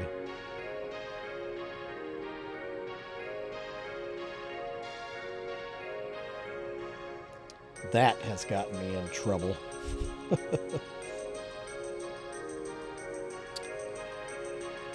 I don't think I'm very perfect. I think I'm a pretty imperfect person, but I also think we all are very imperfect. And the sooner we can come to terms with the fact that we are imperfect and everyone around us is as well, I think the sooner we can come to terms with that, the sooner we can really properly deal with each other as fellow humans. Not set our expectations too high for people. We keep in mind that they are imperfect, that they are flawed, that they make mistakes, then we're less likely to lose our patience with them. We're less likely to have unattainable expectations of the people around us. So then when somebody throws their trash out their car window, we go, ugh! We get all upset. Instead, you know, maybe you think, well, you know, maybe somebody just hasn't reminded them that it's bad to throw that crap out. Maybe they haven't had positive reinforcement. Or a good butt whooping.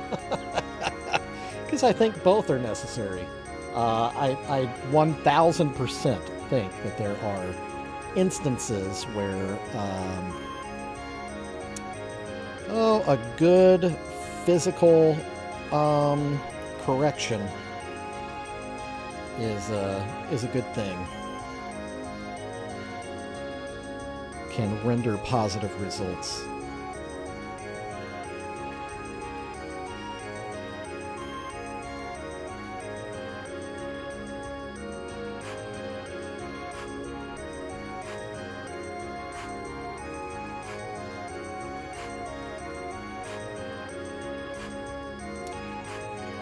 Hey, Ginger! It's good to see you. Woo woo! Good to see you. Happy Saturday. Hope you're having a decent Saturday. We're having a pretty quiet one here in Kansas City. But yeah, 100%. Only love, forgive everything, remember who you are. I agree. Definitely agree. And that's kind of like what I was saying, that keeping in mind that people are flawed, that people have the inability to be perfect. It's when we expect perfection from people that that things tend to fall apart. Hang on 1 second.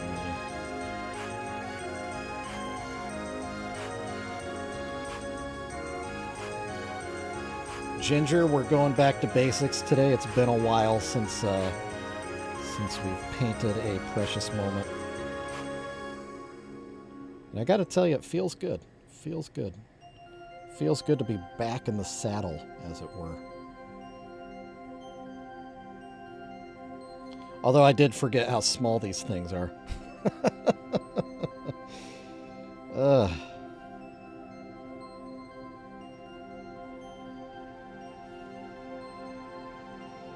You know, I could have picked bigger things to repaint as Juggalos, you know? Could have made things easier on myself. Bowling balls. Have you seen that guy that repaints bowling balls into Juggalos? That would be easy. Could hit the easy button on that.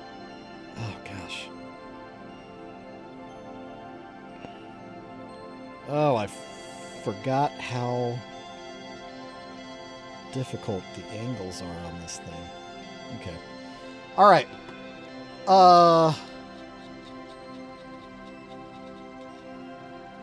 Yeah, they do. That's true, JR.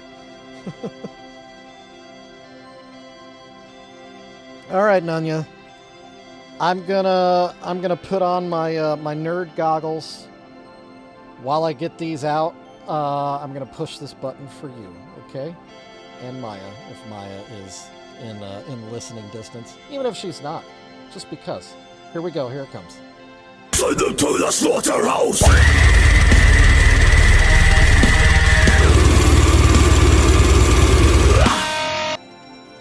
little bit of a delay. There we go. Huh. It's weird how sometimes it's totally fine, and other times, you know, computers do what computers do, I suppose.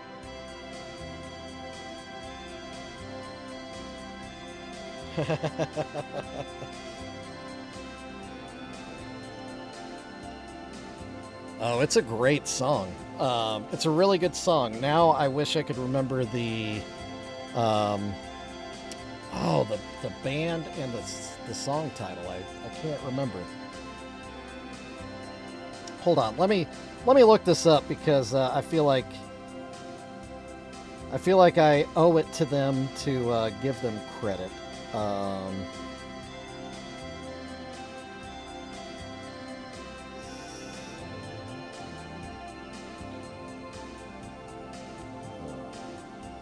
Slaughter.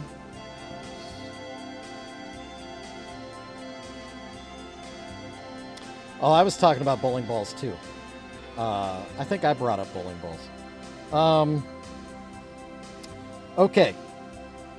The name of the band is Arcania. Or Acrania, my bad. Let me actually type this in the chat. Because the song is awesome. If you've never listened to it before, it's a great song. Let's see, we'll do it over here. Crania. Now, I will say there is a little bit of irony to this because this is a song about how the band doesn't like people that wear badges, you know, the police, and I used to wear a badge, but it's still a really good song. And I have definitely met my fair share of people in badges that were not good people. So I'm not a complete idiot, not a bootlicker, but there are good police out there. I also know that for a fact. Okay, so here's the band, and the name of the song is in chat. If you ever want to check that song out, it is definitely worth a listen. Really, really good song. Very heavy song. Very heavy band. All right, here we go. Let's get the nerd goggles. Tighten down a little bit. This is for Los, even if he's not here.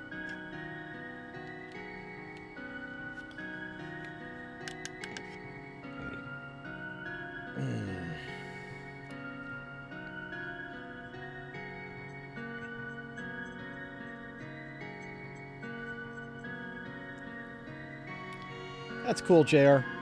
I get it. I get it.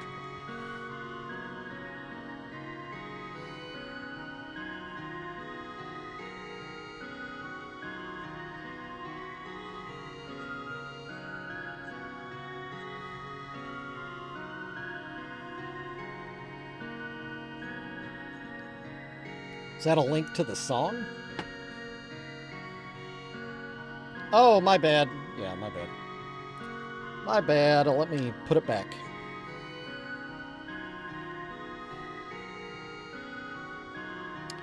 Thank you, Snickers.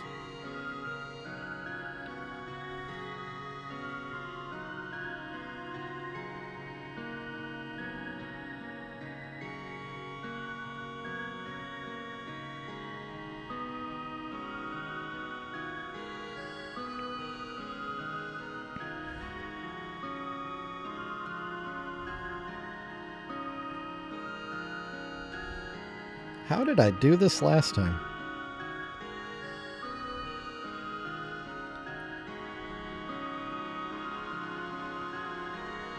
Yeah, it's a similar growl. Yeah.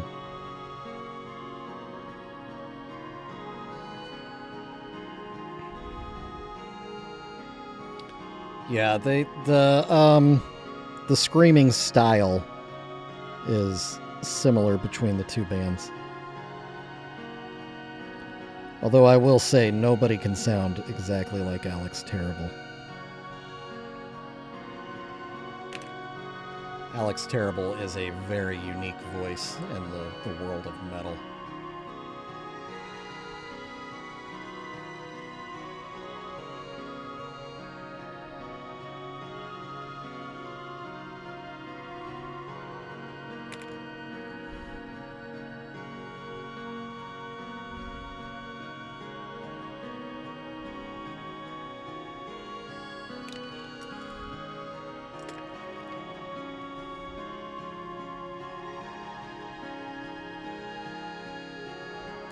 Yeah, it's true. In the vertical, it has both my desk camera and my face camera stacked one on top of the other.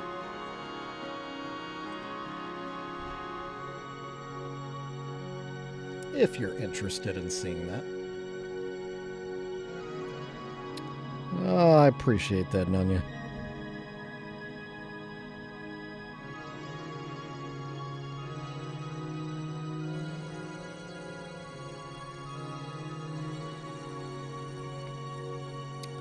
Well, and I hope you feel like that love is reciprocated because I definitely love you right back.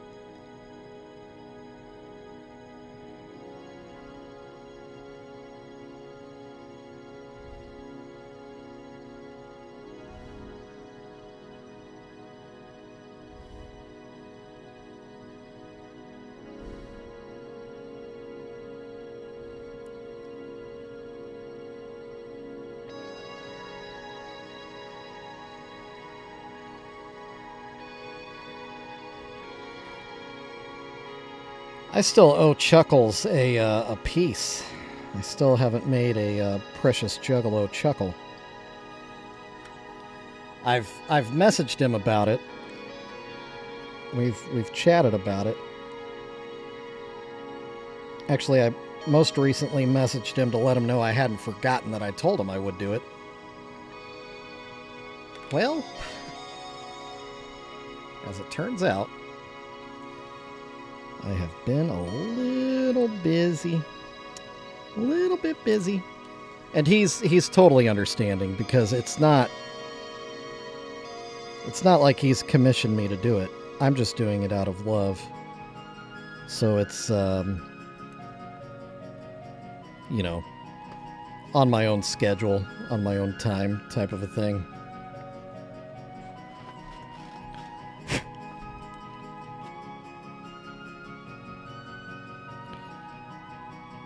Plus, I will say his new mask is pretty complex. It's got moving parts.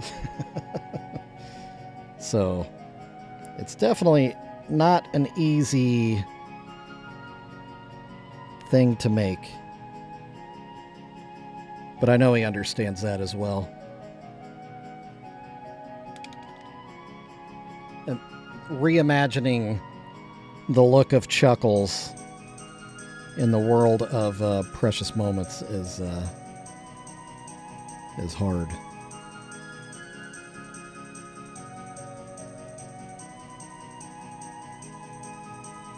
Oh, nice. Is the match in Canada? I would assume it is. Man, I love Bubbles. Bubbles does love wrestling. Wrestling.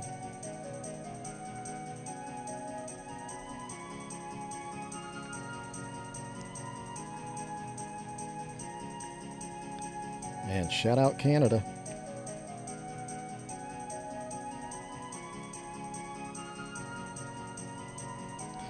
Oh, dude. All right. Yeah, if Green Bastard is there, that is a special event right there. That is a rare sight to have Green Bastard. That's awesome.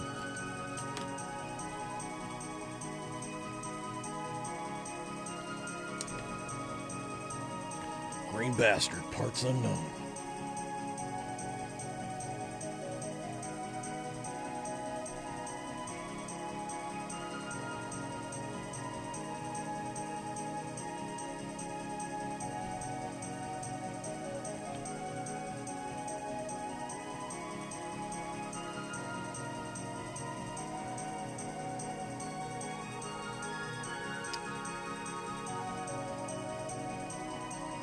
You're talking about Bubbles from Trailer Park Boys as Green Bastard, or somebody else dressed as Green Bastard?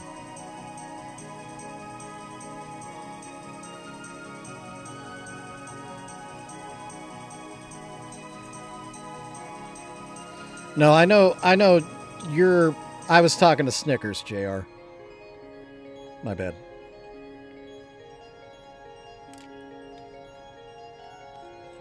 Yeah. JR hears me, but he's not looking at the chat because he's looking at Bubbles. Which I don't blame him. I do not blame him for that.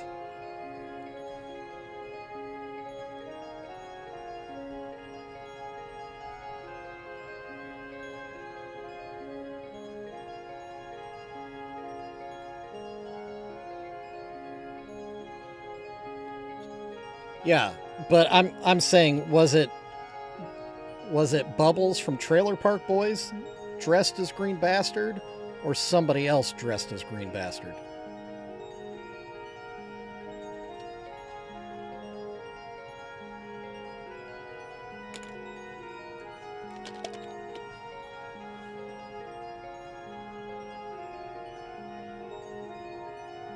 Oh, okay, I was gonna say. Because that would be wild if it was... I can't think of his name. But the man behind Bubbles and Trailer Park Boys.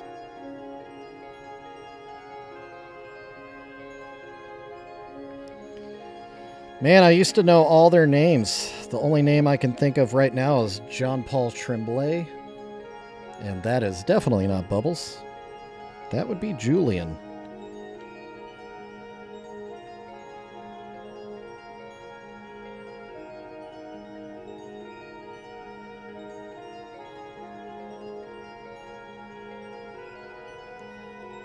Oh, shoot. Shoot, shoot, shoot. Shoot, shoot, shoot.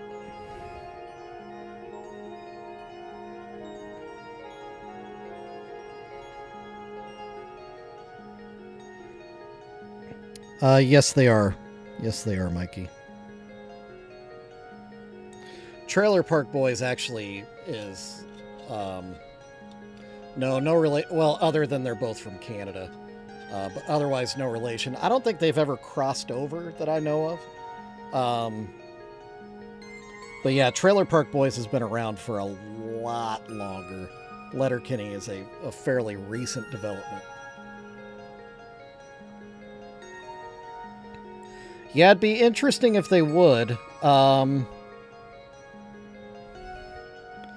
problem is, I think our Letterkenny boys would consider our Trailer Park Boys as just a bunch of degens. I think they would end up fighting each other.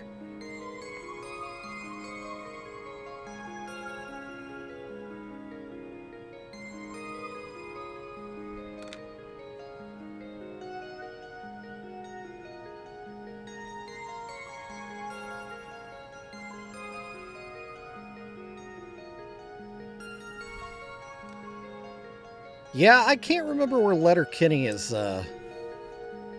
from in Canada.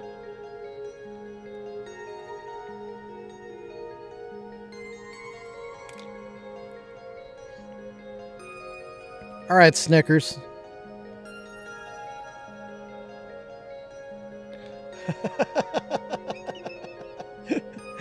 Some degen, yeah, with a 6-page. Yeah, I guess it kind of writes itself, JR. The other day. That's funny. That is funny. All right. Bup. And tune that up a little bit right there. And I don't think...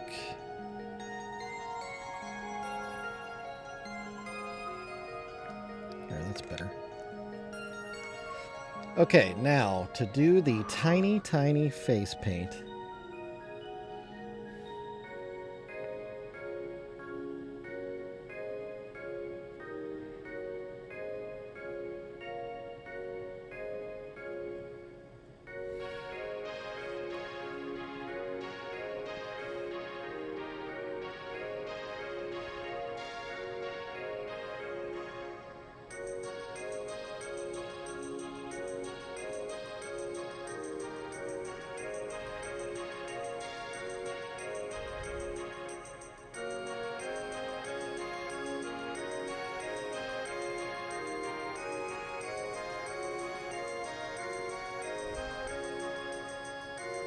Okay.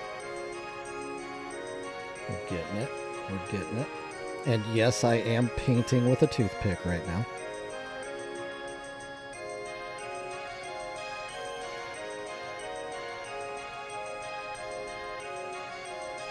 I've also been known to paint with a safety pin.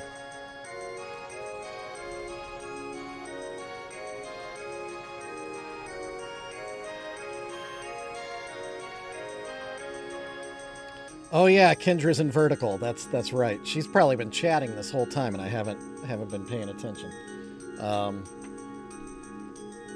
me change over here. That's my fault. I changed the screen so I could put the that song title. There we go. Okay. Take a drink of Fago. It's Dr. Fago today.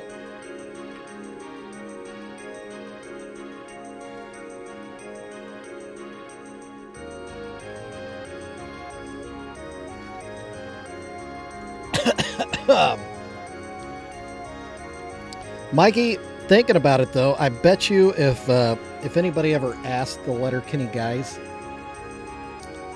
if they were inspired by Trailer Park Boys, I could almost guarantee they would say that they were.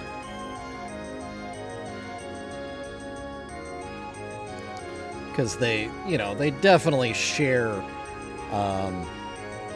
similar styles, obviously.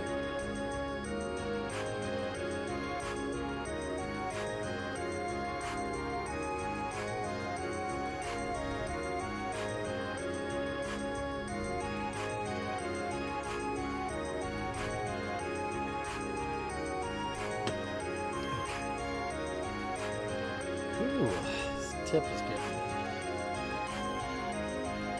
crusty. All right. Right back in it.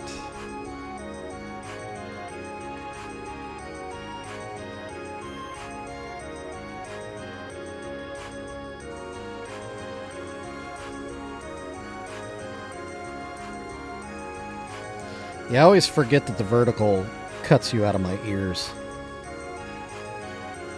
And you can't see the chat box, so you don't know what chat's talking about.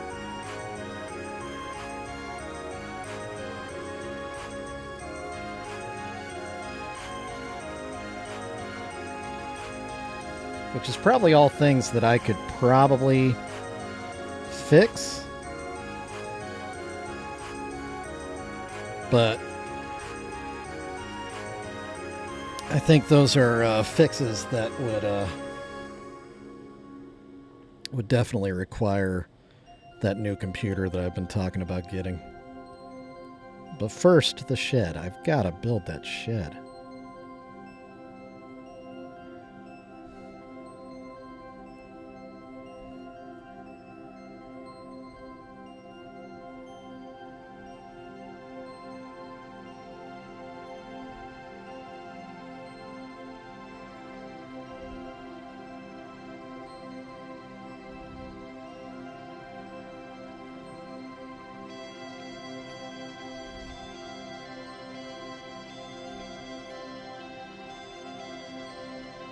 Yeah, I need to get on that.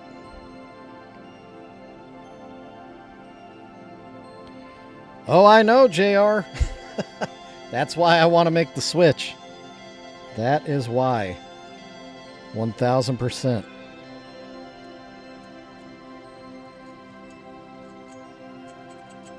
All the good little hacks and plugins that make streaming look and behave better are all made for PC. And not many have been ported over to Mac, so.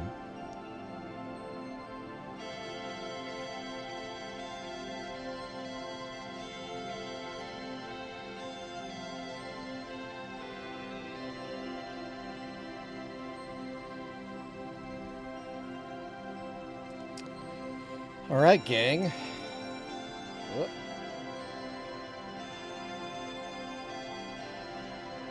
Look at that little face. Look at that itty bitty little face. So outside of changing the logo on the table, believe the painting is done on this one. Job's done. Job's done. There's some detail touches that need to be done, but yeah, it's effectively done. Effectively completed. Alright, let's switch back to Box of Buttholes. Great job. Over here. Thank you. Thank you, Aki. Drink some more Fago.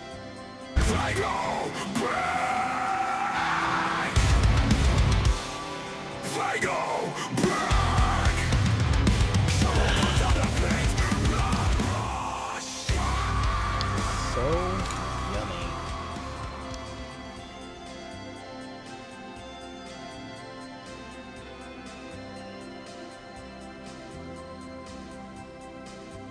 Yes, we did.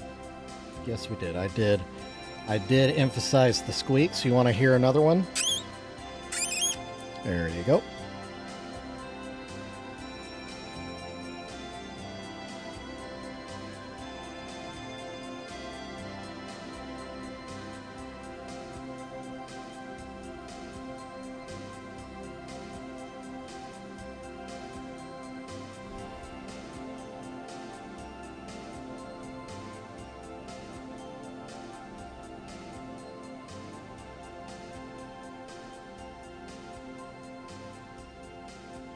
Yeah, put the nerd goggle sound on a button.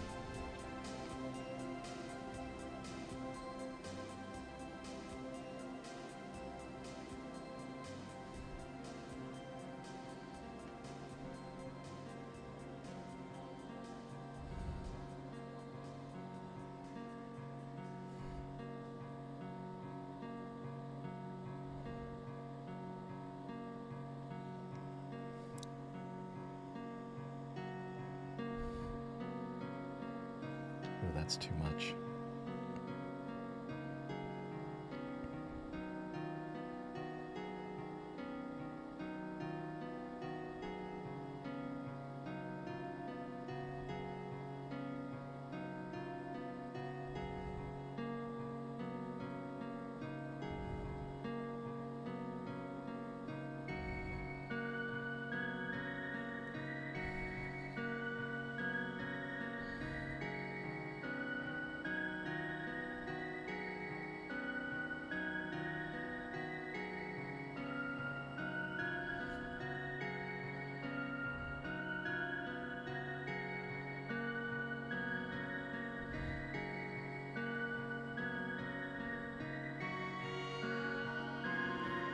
Not on your paintbrush, Kendra.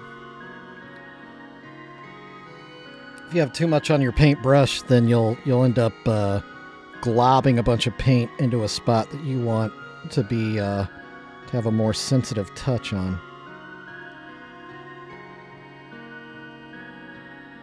And if it's really tiny paint, if it's something that you have to paint over, then you end up with like weird textures that you know, it just kind of disrupts the look of the tiny thing. So you want to try to avoid having to repaint a mistake. Or you end up carving it out. I've had to do that before. Where you end up with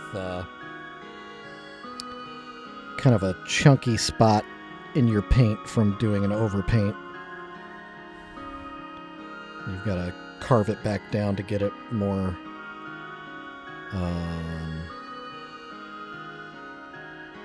well, less obtrusive, visually obtrusive.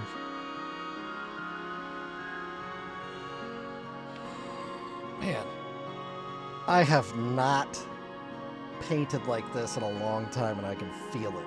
This hurts.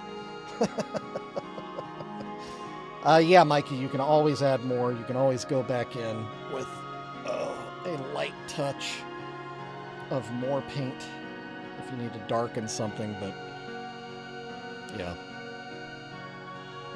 it can be hard to undo in the tiny world.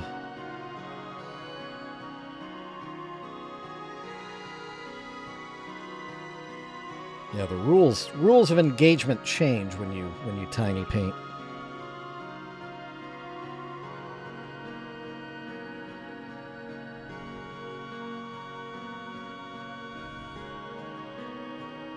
Whew.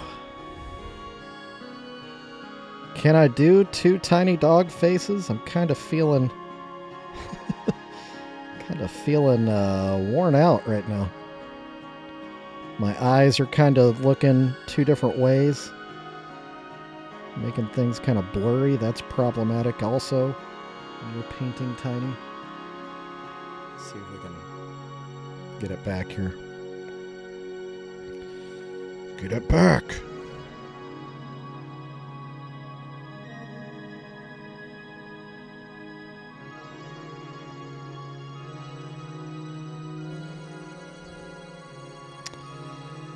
The hint is in the background of my desk.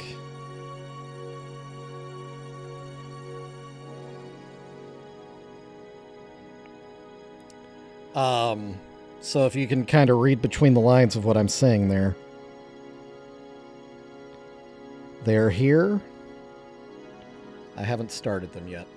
I'm hoping to get these two done today. I've got 2 boo-boos that are begging for some black paint just off camera there. And then 6 more boo-boos behind me. I'm kind of hoping to... Excuse me. Well, I don't know. I haven't decided if I want to do all 6 Boogie Woogie Woos available at the same time or not. Or do like 2 a week for 3 weeks, maybe. Yeah, Mikey, I've had that thought too, but I also know that some people would probably like to have them in time for Halloween, maybe. So maybe the first 3 weeks of October, first 3 Fridays of October, I'll make it a goal of having 2 Boogie Woogies in the shop, because you and I both know they will not last through the weekend. So yeah, maybe that's how we'll do it. That's probably a good scheme. Maybe. What do y'all think about that? Is that a good plan?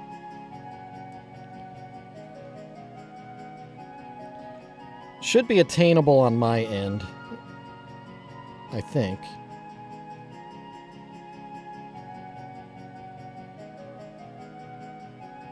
Unless I get some more crazy commissions.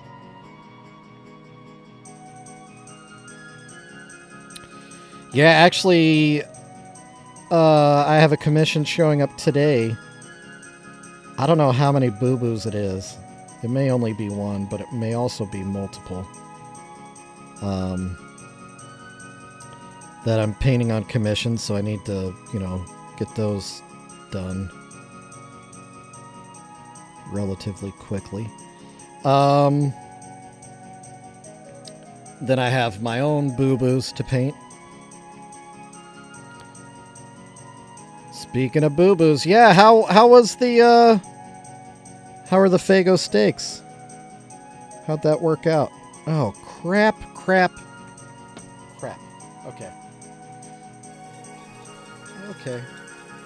Okay. Let's just take a little breather. Let's turn this light off. Pop that up there. We're just gonna slow down here. Slow it down. Maybe switch brushes.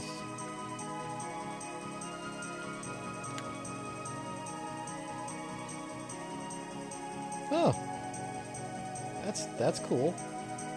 So it was present but not overpowering. That's cool.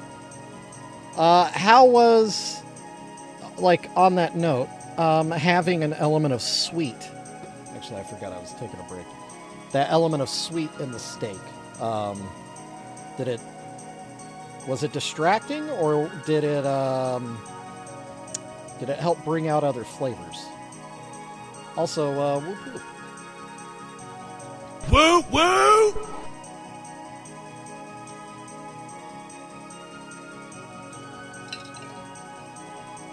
Sugary is always good. Yeah. It's true. Yeah. Yeah, sweet and savory. Also, Mikey, just thinking about what you wrote. I don't know if boo-boos are necessarily favorites.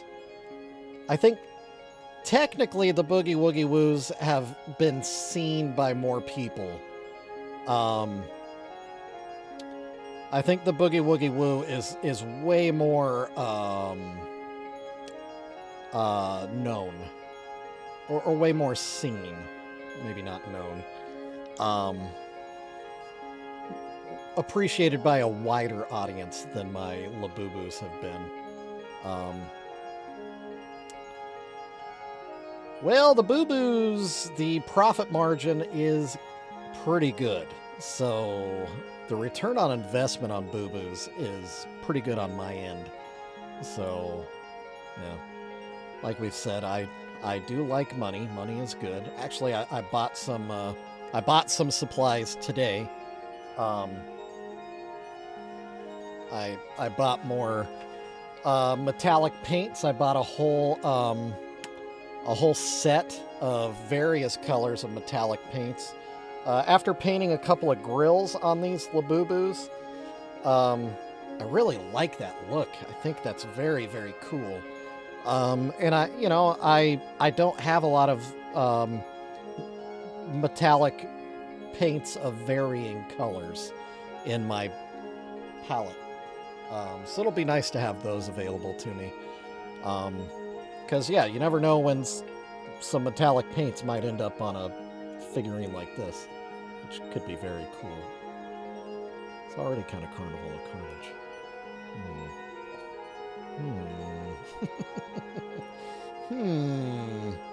Yes. The event is Steak Day. Everybody brings a steak with creative marinades and rubs. Then we randomize it, and we vote for a favorite each year. That's cool. That's very cool. I like that. As a guy from Kansas City, I do appreciate a good steak event.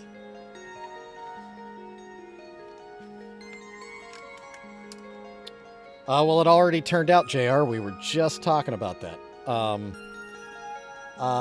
Ben, that's what Ben and I were talking about, was how the grape presented itself in the steak, I guess is probably a good way to say it. I'll let Ben answer.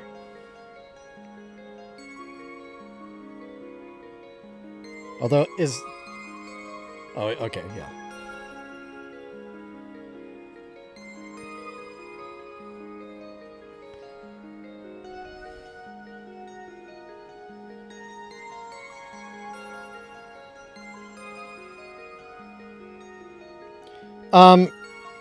Ben, I think a good question to bring up next would there be anything you would do differently next time?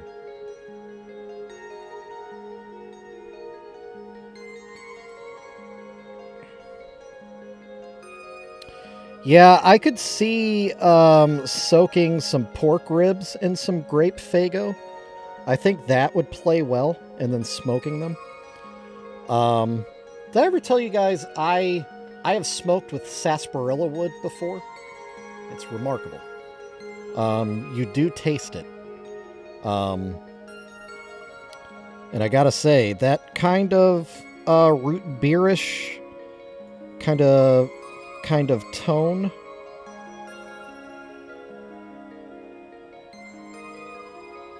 Oh yeah, that's true, Mikey. That's true. Yeah.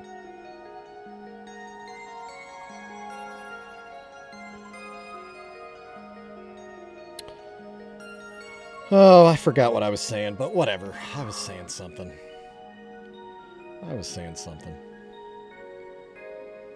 It don't matter. None of this matters.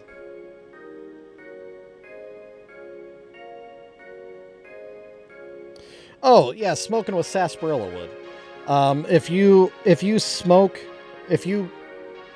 you're not a pellet smoker guy, if you smoke with using stick wood, that's industry term, but actual wood.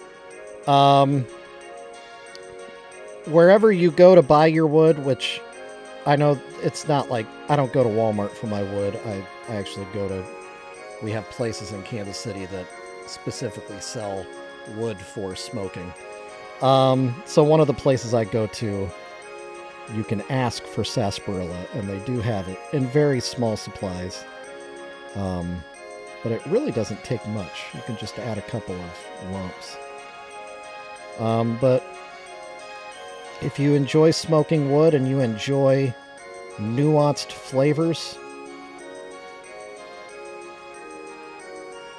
you should try sarsaparilla wood in your smoker, in your firebox. 10 out of 10 would recommend.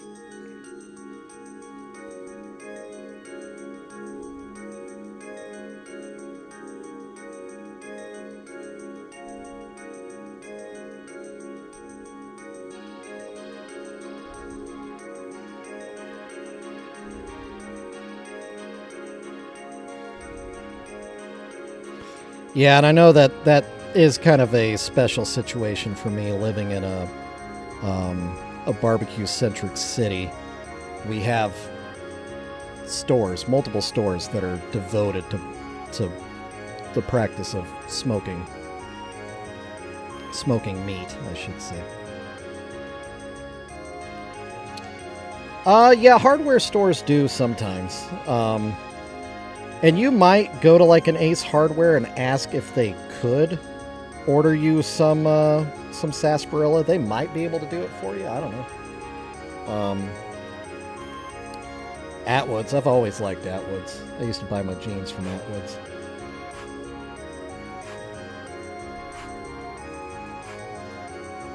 Actually, I haven't bought jeans in a long time. And you know why, gang? Because I wear Dickies, and Dickies last.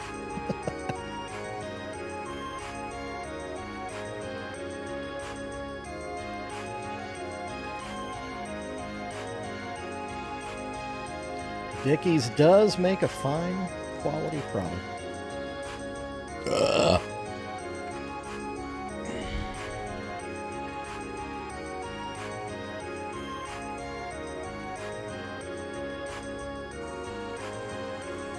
Oh, that's actually really nice, Mikey.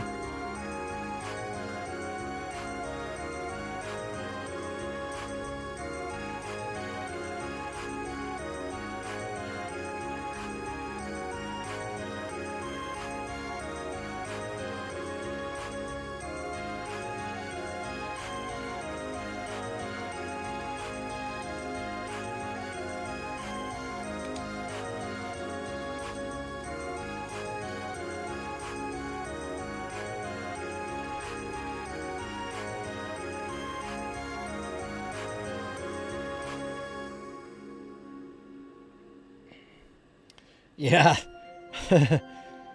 I don't think a single burp has been logged today.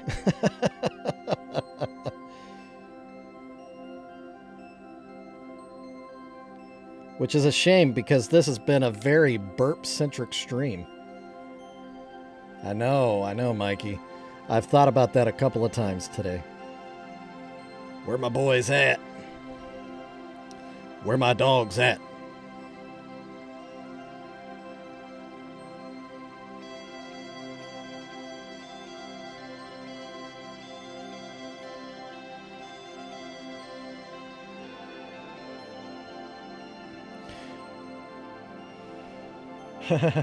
I appreciate you. I'm not actually complaining. It's Saturday, dude. It's Saturday. Unscheduled, random stream. I take what I can get. I have been thinking, though, and you're the only one from the team here right now that I know of, that I'm aware of. It might actually be time to add someone. Maybe.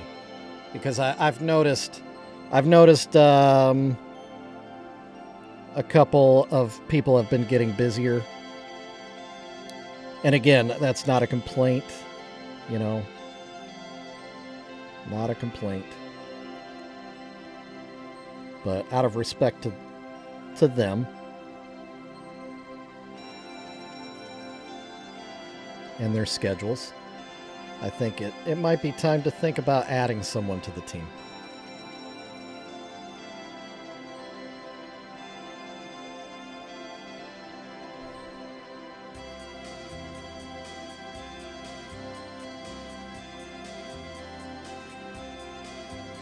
I should bring that up for discussion. That's probably a more appropriate thing to do. Discussion offline. Well, offline of the stream, online in the venue. It's all the same. It's all the same, you dork. Yeah, off stream. Off-stream conversation. Bop, bop, bah.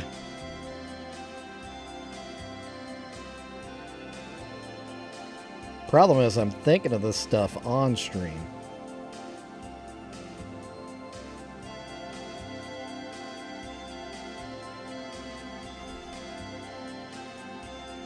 Yeah.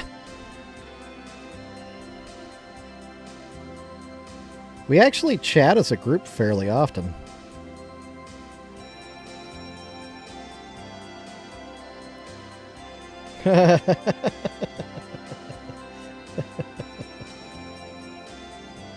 Kitty Kendra. Kitty Cat Kendra.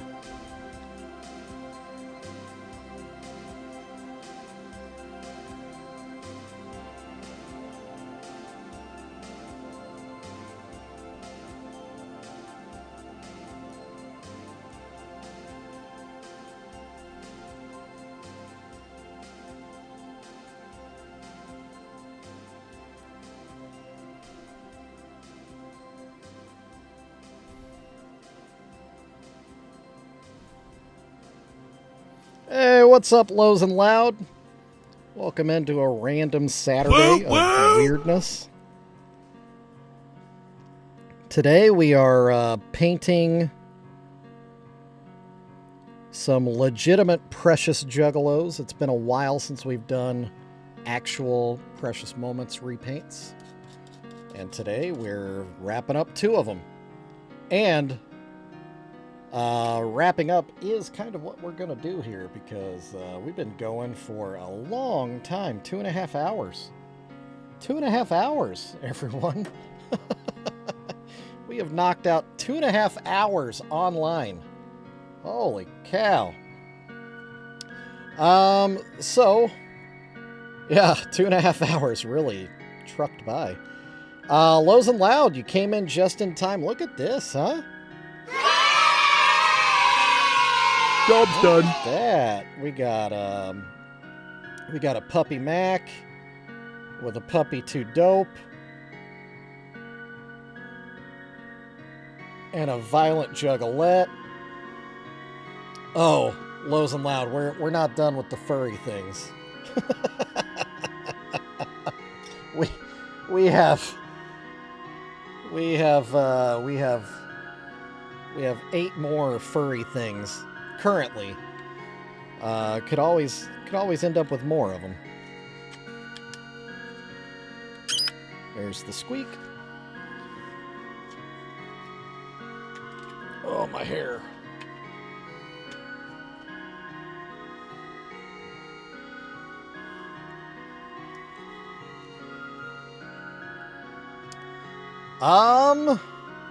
Well, one of the red ones is already spoken for, but I do have another one.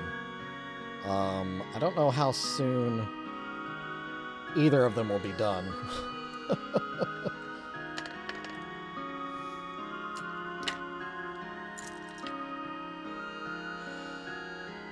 Yeah, I actually would like to paint a David Bowie something for someone. So yeah, that might happen soon. Whether or not it's a Labubu, I don't know. I don't know. But I would like to do a special something for somebody with a David Bowie motif. I think that would be a nice kindness that I could do. Yeah. All right. Yeah.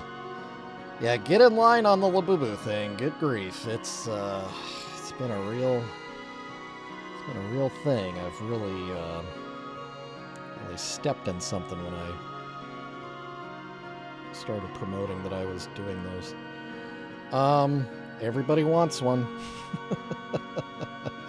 I could probably paint one a day, every day for the rest of the year and still not satisfy everyone that has been telling me how much they want one of my Labubus or Lafufus.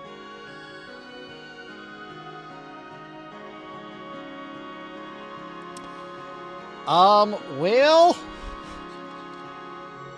I hate saying it out loud because I feel like it's so expensive. But, yes. It's $140 for an official Labubu painted. $80 for a Lafufu painted. But if you have one yourself that you want commissioned, Boo-Boo or Fufu, it doesn't matter. It's only $40. So there is that. So if you have one yourself to get painted, I do them for $40 a face, and that includes shipping it back to you. So it's definitely the cheapest way to get one. If you're buying one directly from my shop that I purchased myself, $140 for a Boo-Boo, $80 for a Fufu. Currently, I have no Fufus. I'm working on 8 Boo-Boos. So many burps.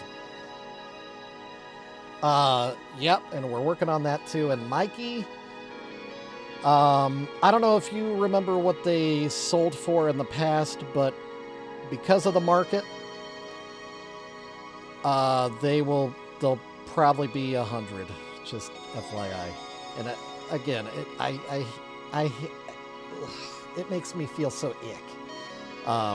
But it's the market. Yeah. Do you do anything with the face? Yeah. Oh, sorry. Yeah. So these, this one is just painted white just to start it. That's not the factory face, obviously. So yeah, I've painted Jay's, Shaggy's, Ouija. I've painted Moon Glorious. So yeah, I'll more than likely do a Jay or Shaggy on this. Although I have had people asking for more Max, more Ouijas. I don't think I'm gonna do any more Moon Glorious. Yeah. So yeah, there's that. Sometimes I add grills. Sometimes I add charms that are hand painted as well.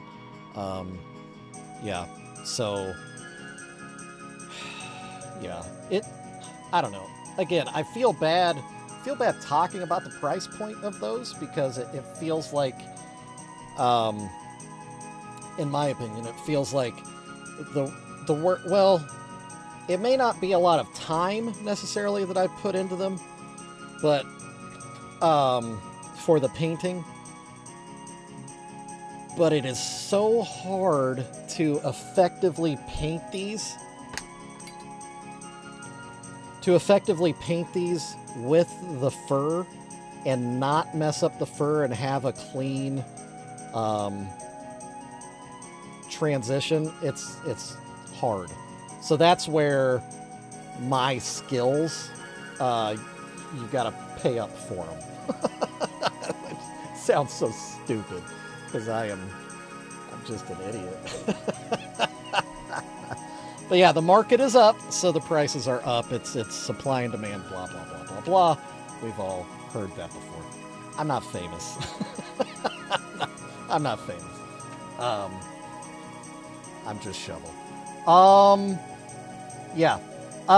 If you sent me a Chucky doll, yeah, absolutely. I'm guessing you're talking about like the life size, oh gosh, that toy company that did them. Anyway, the like life-size Chucky doll. Yeah, actually, I'm down. I'm totally into that idea. Yeah, Mikey, it's true. Precious Weirdos do get a 10% discount on everything in the shop, and it's not just a one-time. Yeah, the good guy dolls. Yeah. So yeah, that's shout out to the Precious Weirdos. If you are a paid subscriber on Facebook or a paid subscriber on Twitch or a paid member on YouTube, then you become a Precious Weirdo. It's a special group where you get early access to everything I paint and you get a discount code that never expires in the shop. It always works on everything all the time, as long as you are a weirdo. So yeah, that's definitely, it pays for itself. You order one item and it pays for itself. But it's big for me. So yeah, Lows and Loud, I'm definitely into painting a Chucky for you. That would be rad. That would probably do well on social media for me. So I would end up probably generating revenue just posting about it. All right. Blah, blah, blah, blah, blah. Thank you guys for hanging out with me on this Saturday. Whoa! Encoding overloaded all of a sudden. We're doing so good. What just happened? Yeah, hit me up. I would probably do it for the same, like 40 for the face. If that's all I'm doing, yeah, I could probably do it for 40. Including shipping it back to you. So there you go. Yeah, love you guys. Thanks for hanging out. Thanks for being cool. Thanks for being kind. Thanks for listening to me blather on about dumb stuff. I probably won't stream tomorrow. Don't really feel like it. But yeah, it was nice to actually do some Precious Juggalos. Nice change of pace.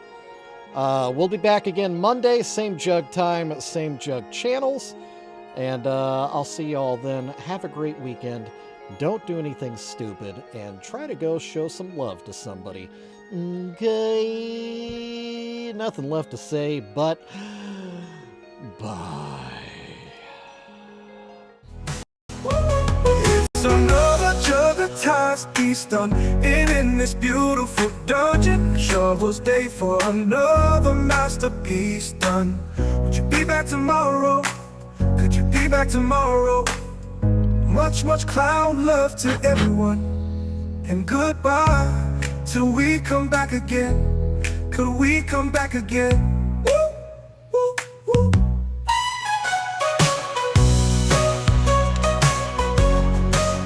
Wait, is that theme music?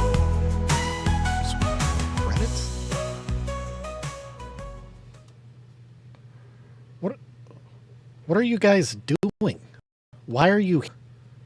The show's over.